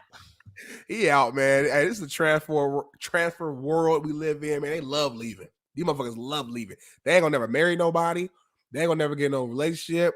They ain't committing to shit. They gonna get a job and their resume gonna be so happy. I used to work in recruiting and we used to like do job placements for manufacturing firms and warehouses and stuff like that. And one of the things that we were told to avoid is when you're looking at a resume and if someone had a job from May 2013 to August 2013, and then from another job from September 2013 to December 2013, and they just hopped around. We said, hey, you know what, avoid them because they're not gonna stay around, and we're gonna lose the contract. But this new generation, that's what all their resumes gonna look like. They're not committing to a job, a relationship, an idea, a business, or a damn school. This guy's out of there. I just couldn't go across the country all the time. If I'm the dad, I'm like, hell no, I ain't going to none of your games. I'll be like, motherfucker, I'm not going from Clemson to Oregon to fucking back to Florida. Like, dog, come on. You got a Uso family, and it's so loyal of a fucking culture. And it's also a broke culture. You better have a lot of cheese stacked up to fly 100 motherfucking Usos across America every damn weekend because them motherfuckers want to come deep. It ain't fucking cheap, homie. And I wouldn't get on a flight that many times right now. Oh, man. Every flight I look on TikTok or Instagram's a fucking some crazy Karen on that motherfucker doing some crazy shit. Put your headphones in. You ignore all that shit. Nah, not me. You know me. I don't just bark. I bite. Real quick, say his name one more time before we move on. Ua Ungale. DJ Uwe Ungalele. Not Lele. No, because I'm looking in the chat and Bailey, he spelled out perfectly. He put Uwe Ungalele. It ain't. It's Ua Ungale. Nah, you're missing it's Lele, bro. It's not no lay. No. The Lelei is Lele. You hear yes, Uso say that Ua Ungale. You won't even hear what the motherfucker say. How they say? Just call him DJ Smitty because we're just. I'm gonna get his daddy Dave on, and I'm gonna get his uncle Yona on. I'm gonna get Yona on the show as well. Really good friend of mine, lifelong friend of mine. All right, DJU. Al Michaels has been told he won't call the ABC, NBC playoff games this year for the first time in years and decades and decades and decades. After criticizing the distraction Taylor Swift has having on the NFL, he has now been told he won't do it. It's crazy that you can't say anything anymore. And he sees why Kelsey's fat. He sees why Mahomes is shitty. He sees why the fucking Queendom fan base is in shambles. And Big Smitty, the Queendom fan base. We have a new graphic for the Queendom fan base. Oh, man. I had a graphic created, and I want to show it. Bailey, let's please show the new Queendom fan base graphic, because without this graphic, we cannot express the seriousness of how they're coming after legends like Al Michaels. The Swifties have allowed a person, an icon, who called the Miracle on Ice to not call an NFL playoff game because that's how soft we've become. This is the fan base that's done it. you Queendom fan base, fucking Fairweather fans, have caused a legend in Al Michaels to now, after the horrible Amazon Prime Thursday night games, to be done for the season. This is an old legend. He needs these games, Big Smitty, or he just may go off and croak somewhere. We've seen it too many times. Joe Paterno fired him, dies a month later. Like, we've seen this movie before. Just keeping it real. Mic drop. I ain't got nothing to add to that. Now, you said that shit perfectly. Chiefs Queendom, they do it again. Hey, you know, Lucy ain't been in chat for like a week. Lucy by the way, I'm glad you brought that up. I haven't seen women in our chat in a long time. Like, it's been straight men. They sexist, they racist, the women have banned you. Like, Lucy don't be on here no more. Chris ain't been on here enough forever. I ain't seen who else? Bree gone. She gone. She not a member no more, I don't think. Left the Discord. Who else? Jada in here. She was in here real early, but she ain't been in here really consistently. Kelly, I ain't seen the bubblegum in a minute. She was in here yesterday. I saw her yesterday. But they don't really be in here for real. They don't really be riding with us no more. They bounce on us. Something you said probably. And we had that woman conversation earlier. It would have been great to have Not me, because I don't say nothing that's offensive. You probably said something. It would have been great to have a woman's perspective earlier today when we had that whole little topic about the weak men. Of course, they don't agree with you because like it benefits women to say, "Oh, men are just great. We're weak. We're the same. Women, nothing wrong with us. It's all on the weak men. That's why we're changing." Take ownership. Take accountability. He cussing out somebody, y'all, because it's mute. He cussing somebody out back. Can y'all guess what JB saying right now? Stay mute, JB. Hey, y'all, put it in the comments, which I think JB is saying right now. Put it in the comments right now. Here you go, y'all. Read his lips, and tell me exactly. You fucking slap dick. You think you can fuck with me? You think you know ball? I've been doing this since you was. I had to tell some truth to the TikTokers. All right. The Swifties are bitch made cats. Georgia considered the favorite to land Florida running back transfer Trevor Etienne. My boy just got the new job, the DB coaching job at Florida. Shout out to him. But Trevor Etienne's leaving. Is this the end for Billy Napier and the Florida Gators regime after this year? Hopefully my boy can save him in the recruiting world, but I don't know. Pasadena's finest, California finest, went and got the DB job. I don't know if he can save the job for Billy Napier, but Travis Etienne going to Georgia is not a good thing for Florida. I'll tell you right now. Florida needed him to go to Colorado or some shit. You know what I'm saying? Not Georgia. Not our fucking team we got to beat. Georgia. Where you at with this? At this point, is it just another transfer portal kid? Like, do we care? I don't care. I'm glad you said that. I don't care. I don't give a hell. We gonna have these every single day in the off season. Every day. This player goes here. This player goes here. This player goes here. This goes here. Like, whatever. At this point, you know what I mean? I don't care either. I'm just retweeting everything because we got so much action cracking here. Let me go see. Let me go retweet some shit. Vikings offensive coordinator Wes Phillips was arrested for a DUI last Friday before their game, and he addressed his arrest yesterday. Take a listen. Aside from the standards I have for myself, I do understand that as a coach in this league, there are certain standards from the NFL and from the Minnesota Vikings, and I didn't live up. Keep it real, Big Smitty. If you saw his mugshot just passing by on your phone, would you think that motherfucker coached A, 90% black players, B, was the offensive coordinator for the genius eyebrowless Dobbs, and wonder why Dobbs is being benched? This motherfucker look like he owned a white van with the windows covered up. He looked like pedophile. Like this motherfucker looks like, hold up, wait a minute, pump our brakes and look back. He looked like he's in Frisco or LA on Skid Row looking for a handout, and this motherfucker worth millions. He over there coaching the Vikings. This man look like his breath smell like coffee right now. Coffee and liquor. Coffee and cigarettes. Breath stink like a motherfucker.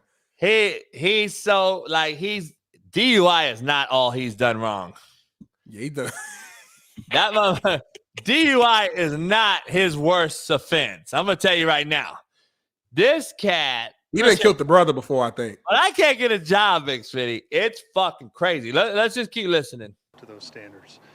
The last thing I would ever want to do is detract from the attention being on. No, it is the last thing you want to do because you did it.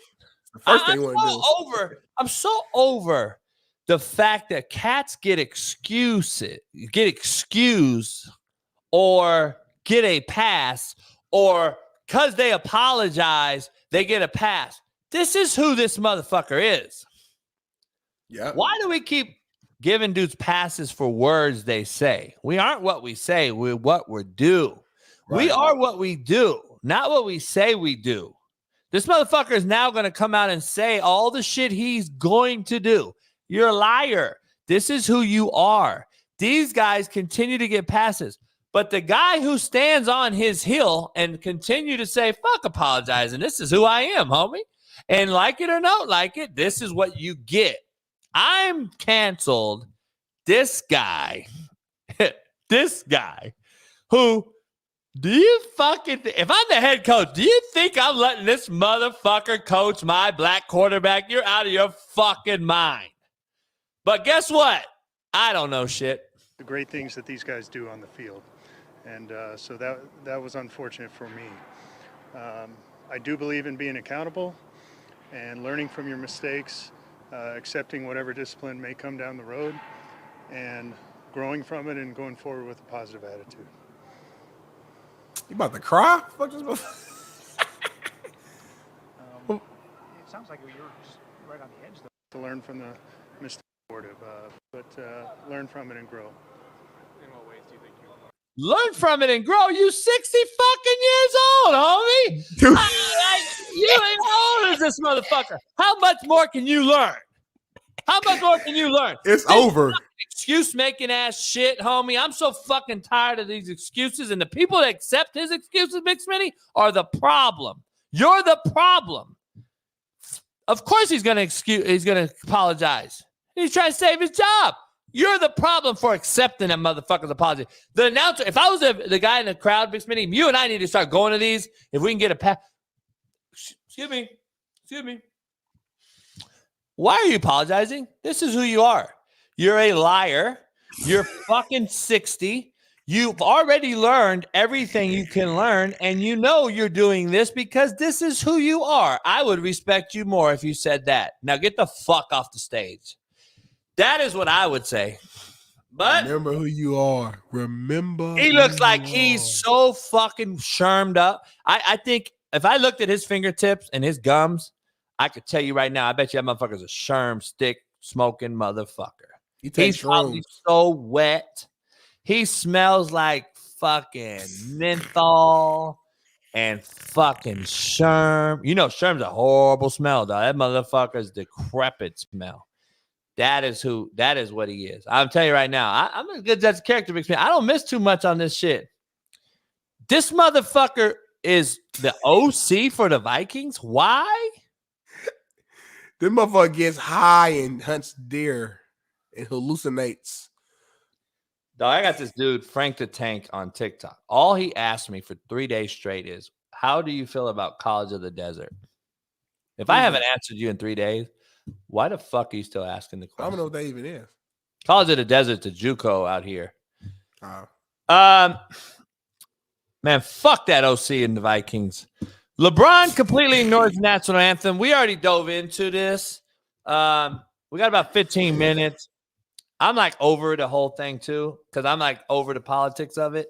The national anthem's going on right now, and I don't want to dive too much into it, Big City, because I don't really care. I really don't. The issue is the PR team, in my opinion, for allowing them to come in during that when kids are right in front of them standing like this, to me, is a macro problem, not a micro problem. I would never have came in during the thing. That's all my thing is. Like, fuck it, just don't come in during the thing. I agree with you earlier. There's cats up there fucking jacking off, fucking eating hot dogs. It is what it is. But he's not the guy eating hot dogs. He's LeBron James. Like your homeboy said, I'm LeBron James. That's just the issue. It's going to be scrutinized, dog. It's like Brittany Griner. He don't care. He's a billionaire. Who cares? I don't care. Listen, everybody got their different feelings about the anthem. I'm not even about to dive into that because that's a whole nother conversation. But whatever your feelings are with that, that's cool. Sure, optically, he should have waited. I get it. But, like, is it that big of a deal? I guess that's my question. For people in the chat who was saying I was wrong earlier, okay, cool. Maybe I'm wrong. Maybe you're right. He should have just waited. Shouldn't have walked across. Is it really that big of a deal, though? Like, are we about to – this shit is viral. Oh, my God, LeBron's so fucking disrespectful. He's like, come on, y'all. It ain't that deep. Like, God. It is disrespectful because of who he is, but at the same time, there's a million of them doing it. Nigga Ron, terrible example to the youth. We allow this shit. I hear you, bro. We allow a lot of shit. What you doing, Ron? Respectfully. And I'm just asking you. I'm saying we do a lot of shit that ain't good examples to the youth. You know what I'm saying? Listen, that's another thing, too. Can we stop acting like us as grown men and women? Can we stop acting like we just live our day-to-day lives focused solely on the fucking kids? We don't. Fuck them kids. We don't care about these kids 24/7. Let's keep it real, JB. And I'm joking a little bit on that last one, but let's keep it real, though. We're not living our lives day-to-day. Okay, every decision I make, I think about my kids. You think about the kids when you're getting your AE? You think about them kids when you hitting it from the back? You think about your kid when you drinking that liquor at night because you had a stressful week? You think about them kids when you're trying to pay rent? Come on, bro. Like that's such a weak answer to me. It's just disrespectful to the kid. There's a bad zone for the kids. What you doing for the kids, motherfucker? You got kids of your own at home, and you a bad example in your own house. Stop worrying about another man. What Charles Barkley say? I'm not your role model. Stop expecting a man or woman to raise your kids. You raise your own kids. How about that? So tired of that narrative, man. Can we get away from that? We got so many issues here. I don't even know where to begin. All I know is this. We got Skrukinski, Yolinsky, Vlinsky, the Ukraine president. He's here on our soil, on our news channel, Fox, last night, talking about we should be paying him more money. He should have got a bullet in his motherfucking head right there on the spot. It would have started a war, though, JB. I'm so tired of this motherfucking foreigners, homie, coming on our shit. I'm just saying, we got bigger issues. Got bigger issues. Can we do some I gotta do some white people shit. I gotta do some white people shit real quick. I want to do some white people shit because this is happening, and I got HOA. I got HOA, Big Smitty. You won't know about HOA until you get this crib. That's homeowners association. That's a fee you got to pay. Yeah, I hate it. I'm fighting mine every day. I can't stand it. They're so fucking nitpicky and bitch made. But take a look at this white people shit right here.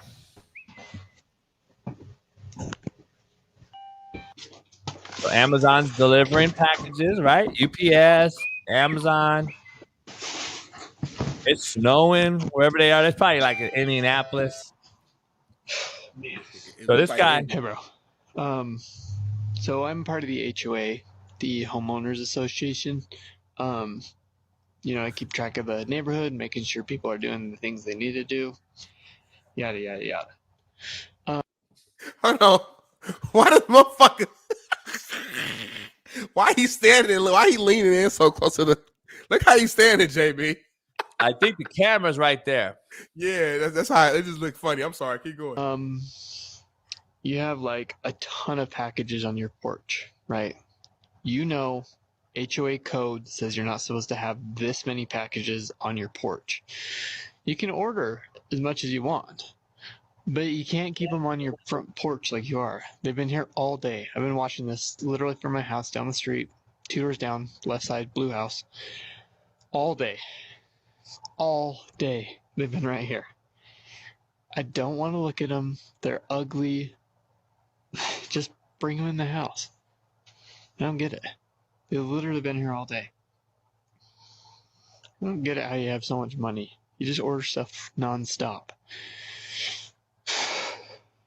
Really starting to piss me off. So because of this, because I'm quite upset as of right now, you are getting a fine for this, for having all these packages on there. It's $25 per package. So you have this one, 1, 2, 3, 4, 5. So 5 times 25, that's $125. Fine. Yeah, because they've been on your porch longer than 6 hours. That's the rule. You know what it is. Anyways, so I'll bring the fine by in a little bit. You can pay with cash, check, card, basically whatever. Any questions? So look. I swear to God, I wouldn't pay that. I swear to God, I would not pay that. Here's the thing. He's a TikToker or some type of bullshit fake. He's a fake guy. Here's the issue, though. It's not fake, though. I live in HOA, homie. This is real shit. I deal with this every day, and that's why we wanted to show this. This is real shit. These motherfuckers give me fines for my trees being too long in the front yard, or if I have one weed in the most heavily rained season we've ever had last year, I get one weed in my rocks bed outside. I get a fine for $100. This is real shit. And all you motherfuckers that don't own a home, that don't know about HOA, y'all think it's fake? Okay, the skit might have been fake. That shit is real. HOA is white people shit. And I'm just telling you right now, I'm not the one. Big Smitty, you been to my door. You've been to my house. What do I have on my door? I have a big-ass long message, don't I? Don't knock on the door, or else basically my dogs will eat you. Motherfuckers. So motherfucker. Yeah. Motherfucker. It's MUAFUCKA. Yep. Racist. Yep. So hold on real quick. So just to educate me. So the HOA, their ultimate goal is to maintain the value of the neighborhood. So they have certain rules to make sure y'all okay. It's actually harassment, and I'm ready to sue these motherfuckers. I'm the one that has basically gone on I'm the rogue one they hate, because I'm the one that, man, I went like 6 months. I didn't pay HOA. I had a cease and desist letter sent to them motherfuckers by my lawyers. I did on purpose too. And then I get emails. I just cuss these motherfuckers out. They won't respond to me no more. They said, I can't talk to you no more because you're so vulgar. What value do they bring outside of telling y'all what not to do? We have no amenities. It's not like we have a pool, tennis court, basketball court. We have zilch, nothing. Do they cut your grass for you or anything? I don't have grass anyway. No, they don't. And the thing is, it's fucking unbelievable. We have no amenities. Plus, we're paying $150 a month. That's wild. That's wild. You know how much fucking auto insurance is in California, motherfuckers? Do you know you can't get auto insurance in California? Do you know what it costs me to insure 2 cars in California right now, full coverage, a month? What? $1,290 for 2 vehicles to be insured in California right now. Do you know what the payment is for that? $1,290. $2,400 to start up insurance in California right now on 2 vehicles, full coverage. That's with $1,000 deductible, dog. Shit, Nathaniel, go ahead and Google it right now, homie. I'll put it on everything I love. I'll bet you money right now that if you prove that I'm lying, I will give you $1,000. Nathaniel, motherfucker, why I gotta lie about that for? I just paid it, motherfucker. I'll show you the goddamn receipt. California is in dire need of the auto insurance market has left California, number one. So the whole market has left. It's left.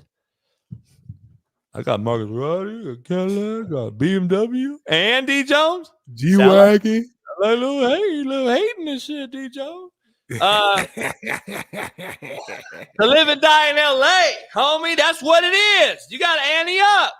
Hey, Big Smitty, I can't bitch about it. I'm from here. I can decide, but it's too much. The housing market's so fucked up. It's hard to move to Arizona right now. So it's like what are you gonna do? So Mint Mobile, you gotta have Mint Mobile. That's where it's at. Mint Mobile can save us all if y'all buy in. So no, hold on. Last 10 minutes, man. Like, let's make this shit happen right now because I'm about to get pissed off. Let me find the fucking link.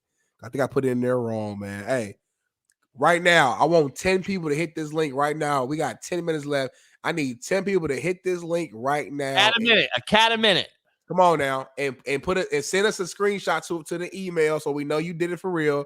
Write done in the chat as soon as you switched over, as soon as you got a new phone. It's $15 a month, y'all. Our chat, y'all got money in our chat. Y'all paid it here. I know y'all paid. So stop playing around. Somebody on TikTok said he got 500 on Big Smitty versus Matt Super Bowl Sunday. I gotta start getting in shape. I'm not gonna lie. Jam 237. You better be careful. I'm betting that shit. Big Smitty making excuses right here on the show. David Liberty said, "What are you driving, bro? I got 2 cars fully covered for $128 a month. You're not in California. Stop lying. You lying like a motherfucker. You ain't in California at $128 a month. I've been searching for insurance for 2 months.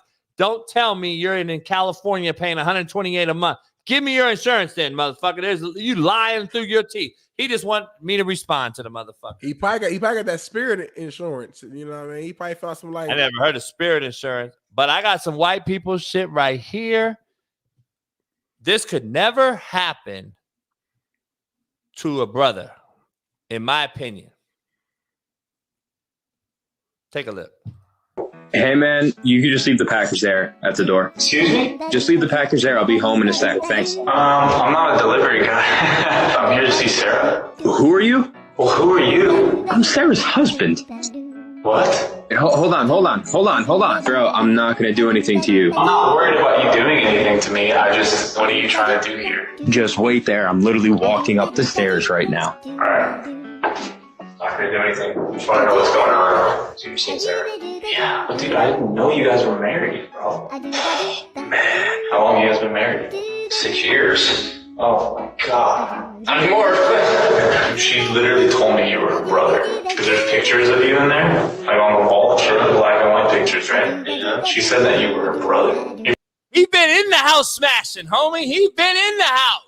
He said you're bad. Aren't you? Are you fucking with me? No joke. I saw dirty blonde hair, and I was like, who the fuck's hair is like? I was at Brave Girls home. Fucking Jesus. She's calling me right now. Hey, babe. I'll see you in a little bit. Bye. Hear me out. She's gonna be home in 20 minutes. We need to fuck with her. What, like fucking surprise? Surprise! You want to do that? Let's do it. Action. You got beer? Come on. No, fuck beer, bro. We got fucking tequila. You have Casamigos? Yeah, bro. Come on. Hey!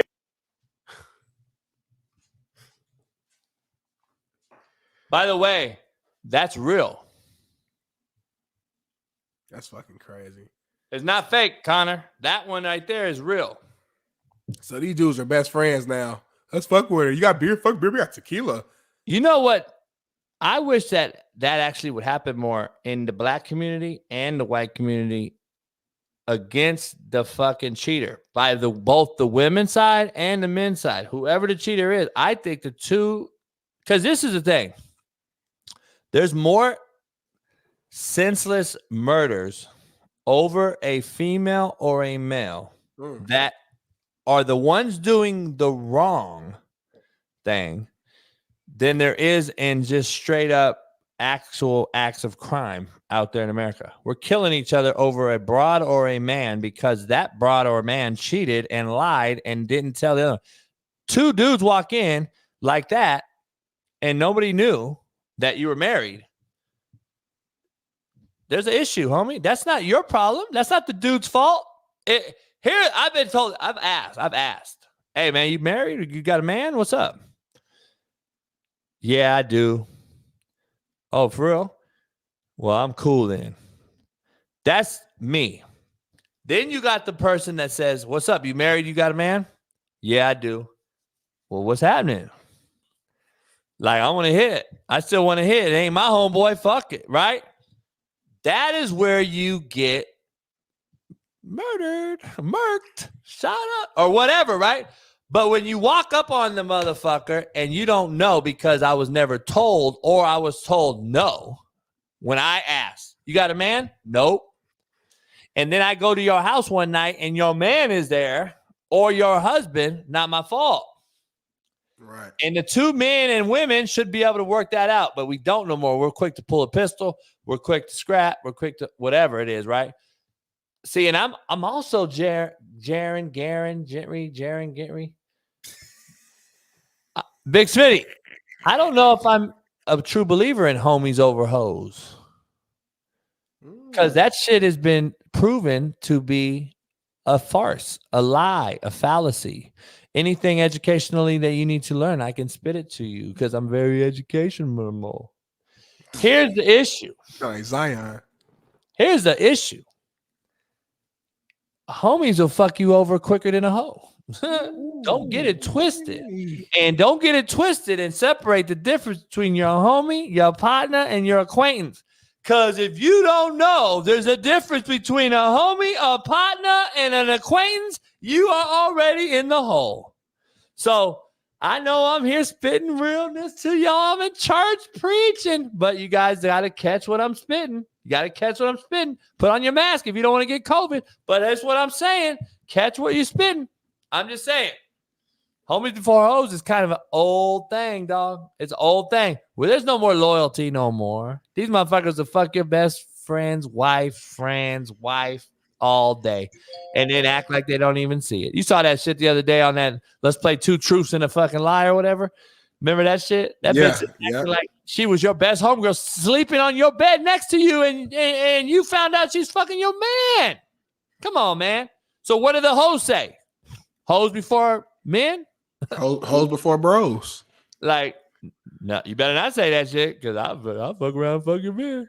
I don't know, Big Smitty. That's just me. Nah, that's real talk or jaw jacking. That's real talk. That's real talk. You just said, man. You broke it down. Like, listen, I agree with you. Like, the violence, all that shit is unnecessary, especially when you didn't know. But at the same time, we don't need to be best friends, though. We don't need to be besties. I don't need to come to your house and drink with you and fucking, you know what? Let's surprise her. Like, this ain't no fucking game, though. Like, we cool. Like, it ain't your fault. It ain't my fault. And then you know it was over, right? And you two just had some tequila. Y'all were cool. Like, fuck it. It is what it is. I'm out. Would you tell your girl, hey, we're running a train on your ass? I mean, you might as well go out with a bang. Literally a bang. Bang, bang, bang. One more fuck for all old time's sake, huh?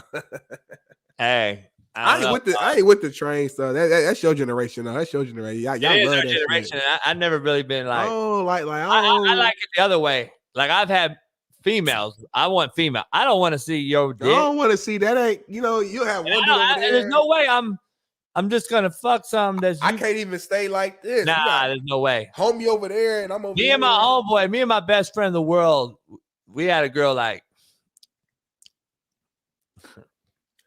She basically was sucking both of us, like swapping back and forth, right? And I'm like, either one of us could get our shit hard. Yeah. And we was on separate couches, far apart from each other. And I'm like, she was sprinting back and forth. So like, she was over on me, right? Oh, this shit's so funny, homie. I could get him on the phone right now. She was on me. He was behind her, right? He doing the test. Yeah. That motherfucker's face, homie. I laughed so hard, I farted in a bitch's face. I laughed so hard, I farted in a bitch's face. He did like this and was like, he said it smelled so bad on me. No, he had a girl though. So guess what? My daddy also taught me something. What do you tell you? Only thing to get bad badussy off your finger, because you know, right? Bad badussy, you can't get off. It's like gutting a fish. It's stuck. It's not coming off, homie. Right. All the dawn and all the oil, it ain't coming off. You still like, God damn, that shit stank.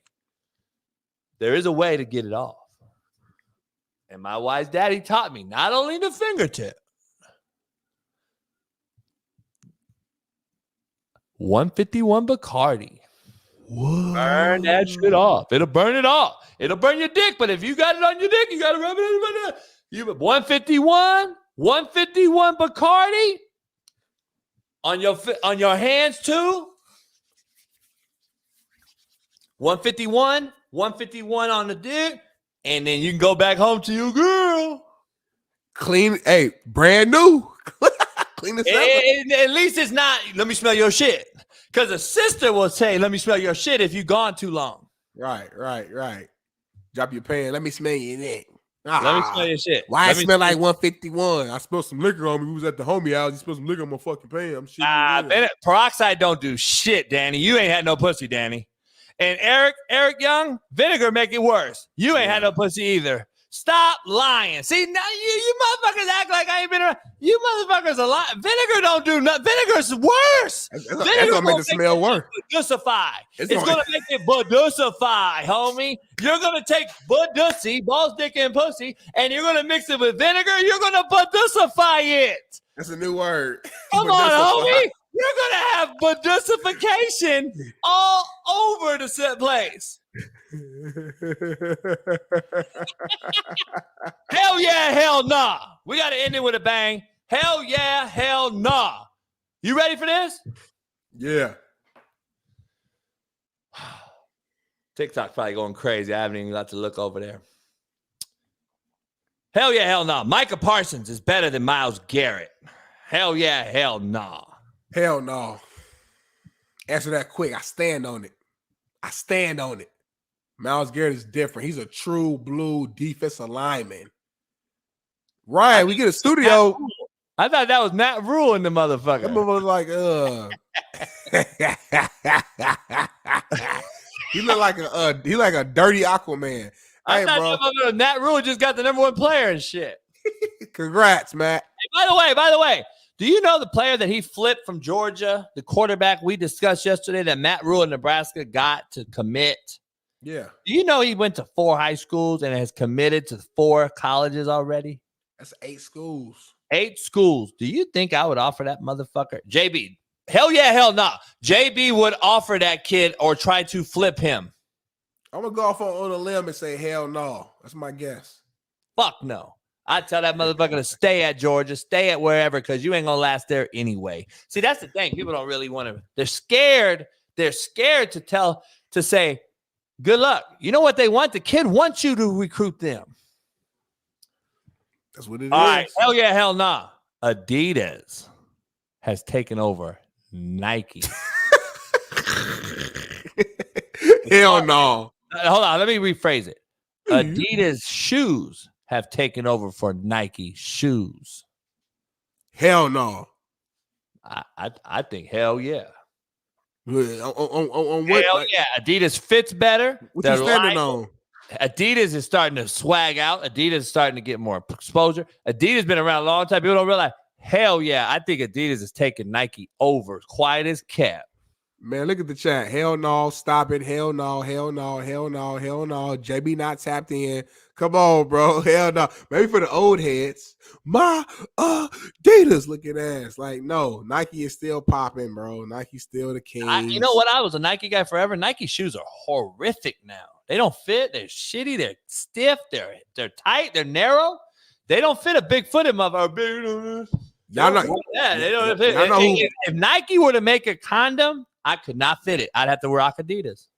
Y'all know who making a comeback right now? Puma. Slowly but surely. Nah, they've been trying. They can't crack that code. Slowly. I'm telling you, you're not tapped in. New Balance is making more of a dent than Puma. New Balance, yeah. New Balance, yeah. New Balance. Hell yeah, hell no. The last one before we get out of here. Pound the like button, subscribe, become a member. Girls in suits are sexier than girls in sweatsuits. Hell yeah, hell nah. Hell yeah. I love a woman. I thought you was going sweatsuit all day because I guarantee you this chat is going to go sweatsuit because y'all think that's the new shit. Nah, you got to wear a suit. Hell yeah, you got to wear a suit. I love a woman dressed up and like on her business shit. That shit fitting her body. It's kind of like it's subtle. You can tell she got a little shape, but you can't see everything yet. So it kind of keeps the imagination open. You know she got some money. Her nails is done. Her legs is shaved. She got cocoa butter on the skin. Her toes is done with the ankle bracelet on. The hair is up. She's smelling good. Ooh, wait. Smell like spritz and fucking. Ooh, she smell good. I smell it right now, man. I love that. I love that. Look at Ash. Come on. He lazy as hell. There you go, Ash. There you go. Aww. Hell yeah for me. I love a girl in a suit. The girl that's in a sweatsuit to me seems like she stank. Now, if you would have said sundress, I probably had to. I would have changed my answer. Every girl I know in a sweatsuit stank. Because you just feel like they ain't showered. They just Nah, like they just stink. They stink. Not stink, but stank. You okay? I'm sorry.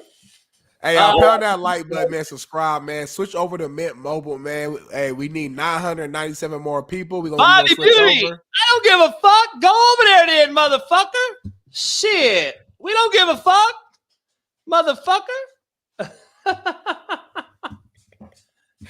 Why you still here then? Take your motherfucking ass on. Nobody give a fuck. Nobody watch that shit no way. Hold on. We cool with Pat. We cool with Pat. They got hell yeah, hell nah. This show is the best on planet Earth. Hell yeah. And you gonna hit that like button, subscribe, go to Mint Mobile, man. Make this shit blow up. We got T-Rich Thursdays tomorrow. Steve Kim gonna join us. Big Mac gonna try to join us. And we might have a special guest as well, man. Let's run these numbers up. Let's do this thing. We just got our end of the year numbers. A little low on some areas, high on other areas, man. Let's keep this thing rolling. Cause your boy joined. That's why the numbers. I wanted to be humble, but it says since June to December, this is the highest the show has ever grown in the 3-year period. So I don't know. I joined in June, so I don't know what that means, but it's what it is. Jaw Jacket, the new segment, Real Talk or Jaw Jacket. We're going to make that into something. I like that a lot. Hey, much love, everybody. Pound the like button, subscribe, become a member if you're not one, and we will see you tomorrow. It is T-Rich Thursday. Steve Kim is back. Big Matt McChesney's back. We're all back. Mint Mobile is the spot. Go get you some new phones, side chick phone, burner phone, whatever it may be. Go get you that, and pound the like button, man. We'll see you guys tomorrow. Peace. Missing, we switched it and filled the gap. Smitty and Jason Brown, we killed it, yeah, it's a wrap. We want the games we're missing, we switched it and filled the gap. You are now tuned in.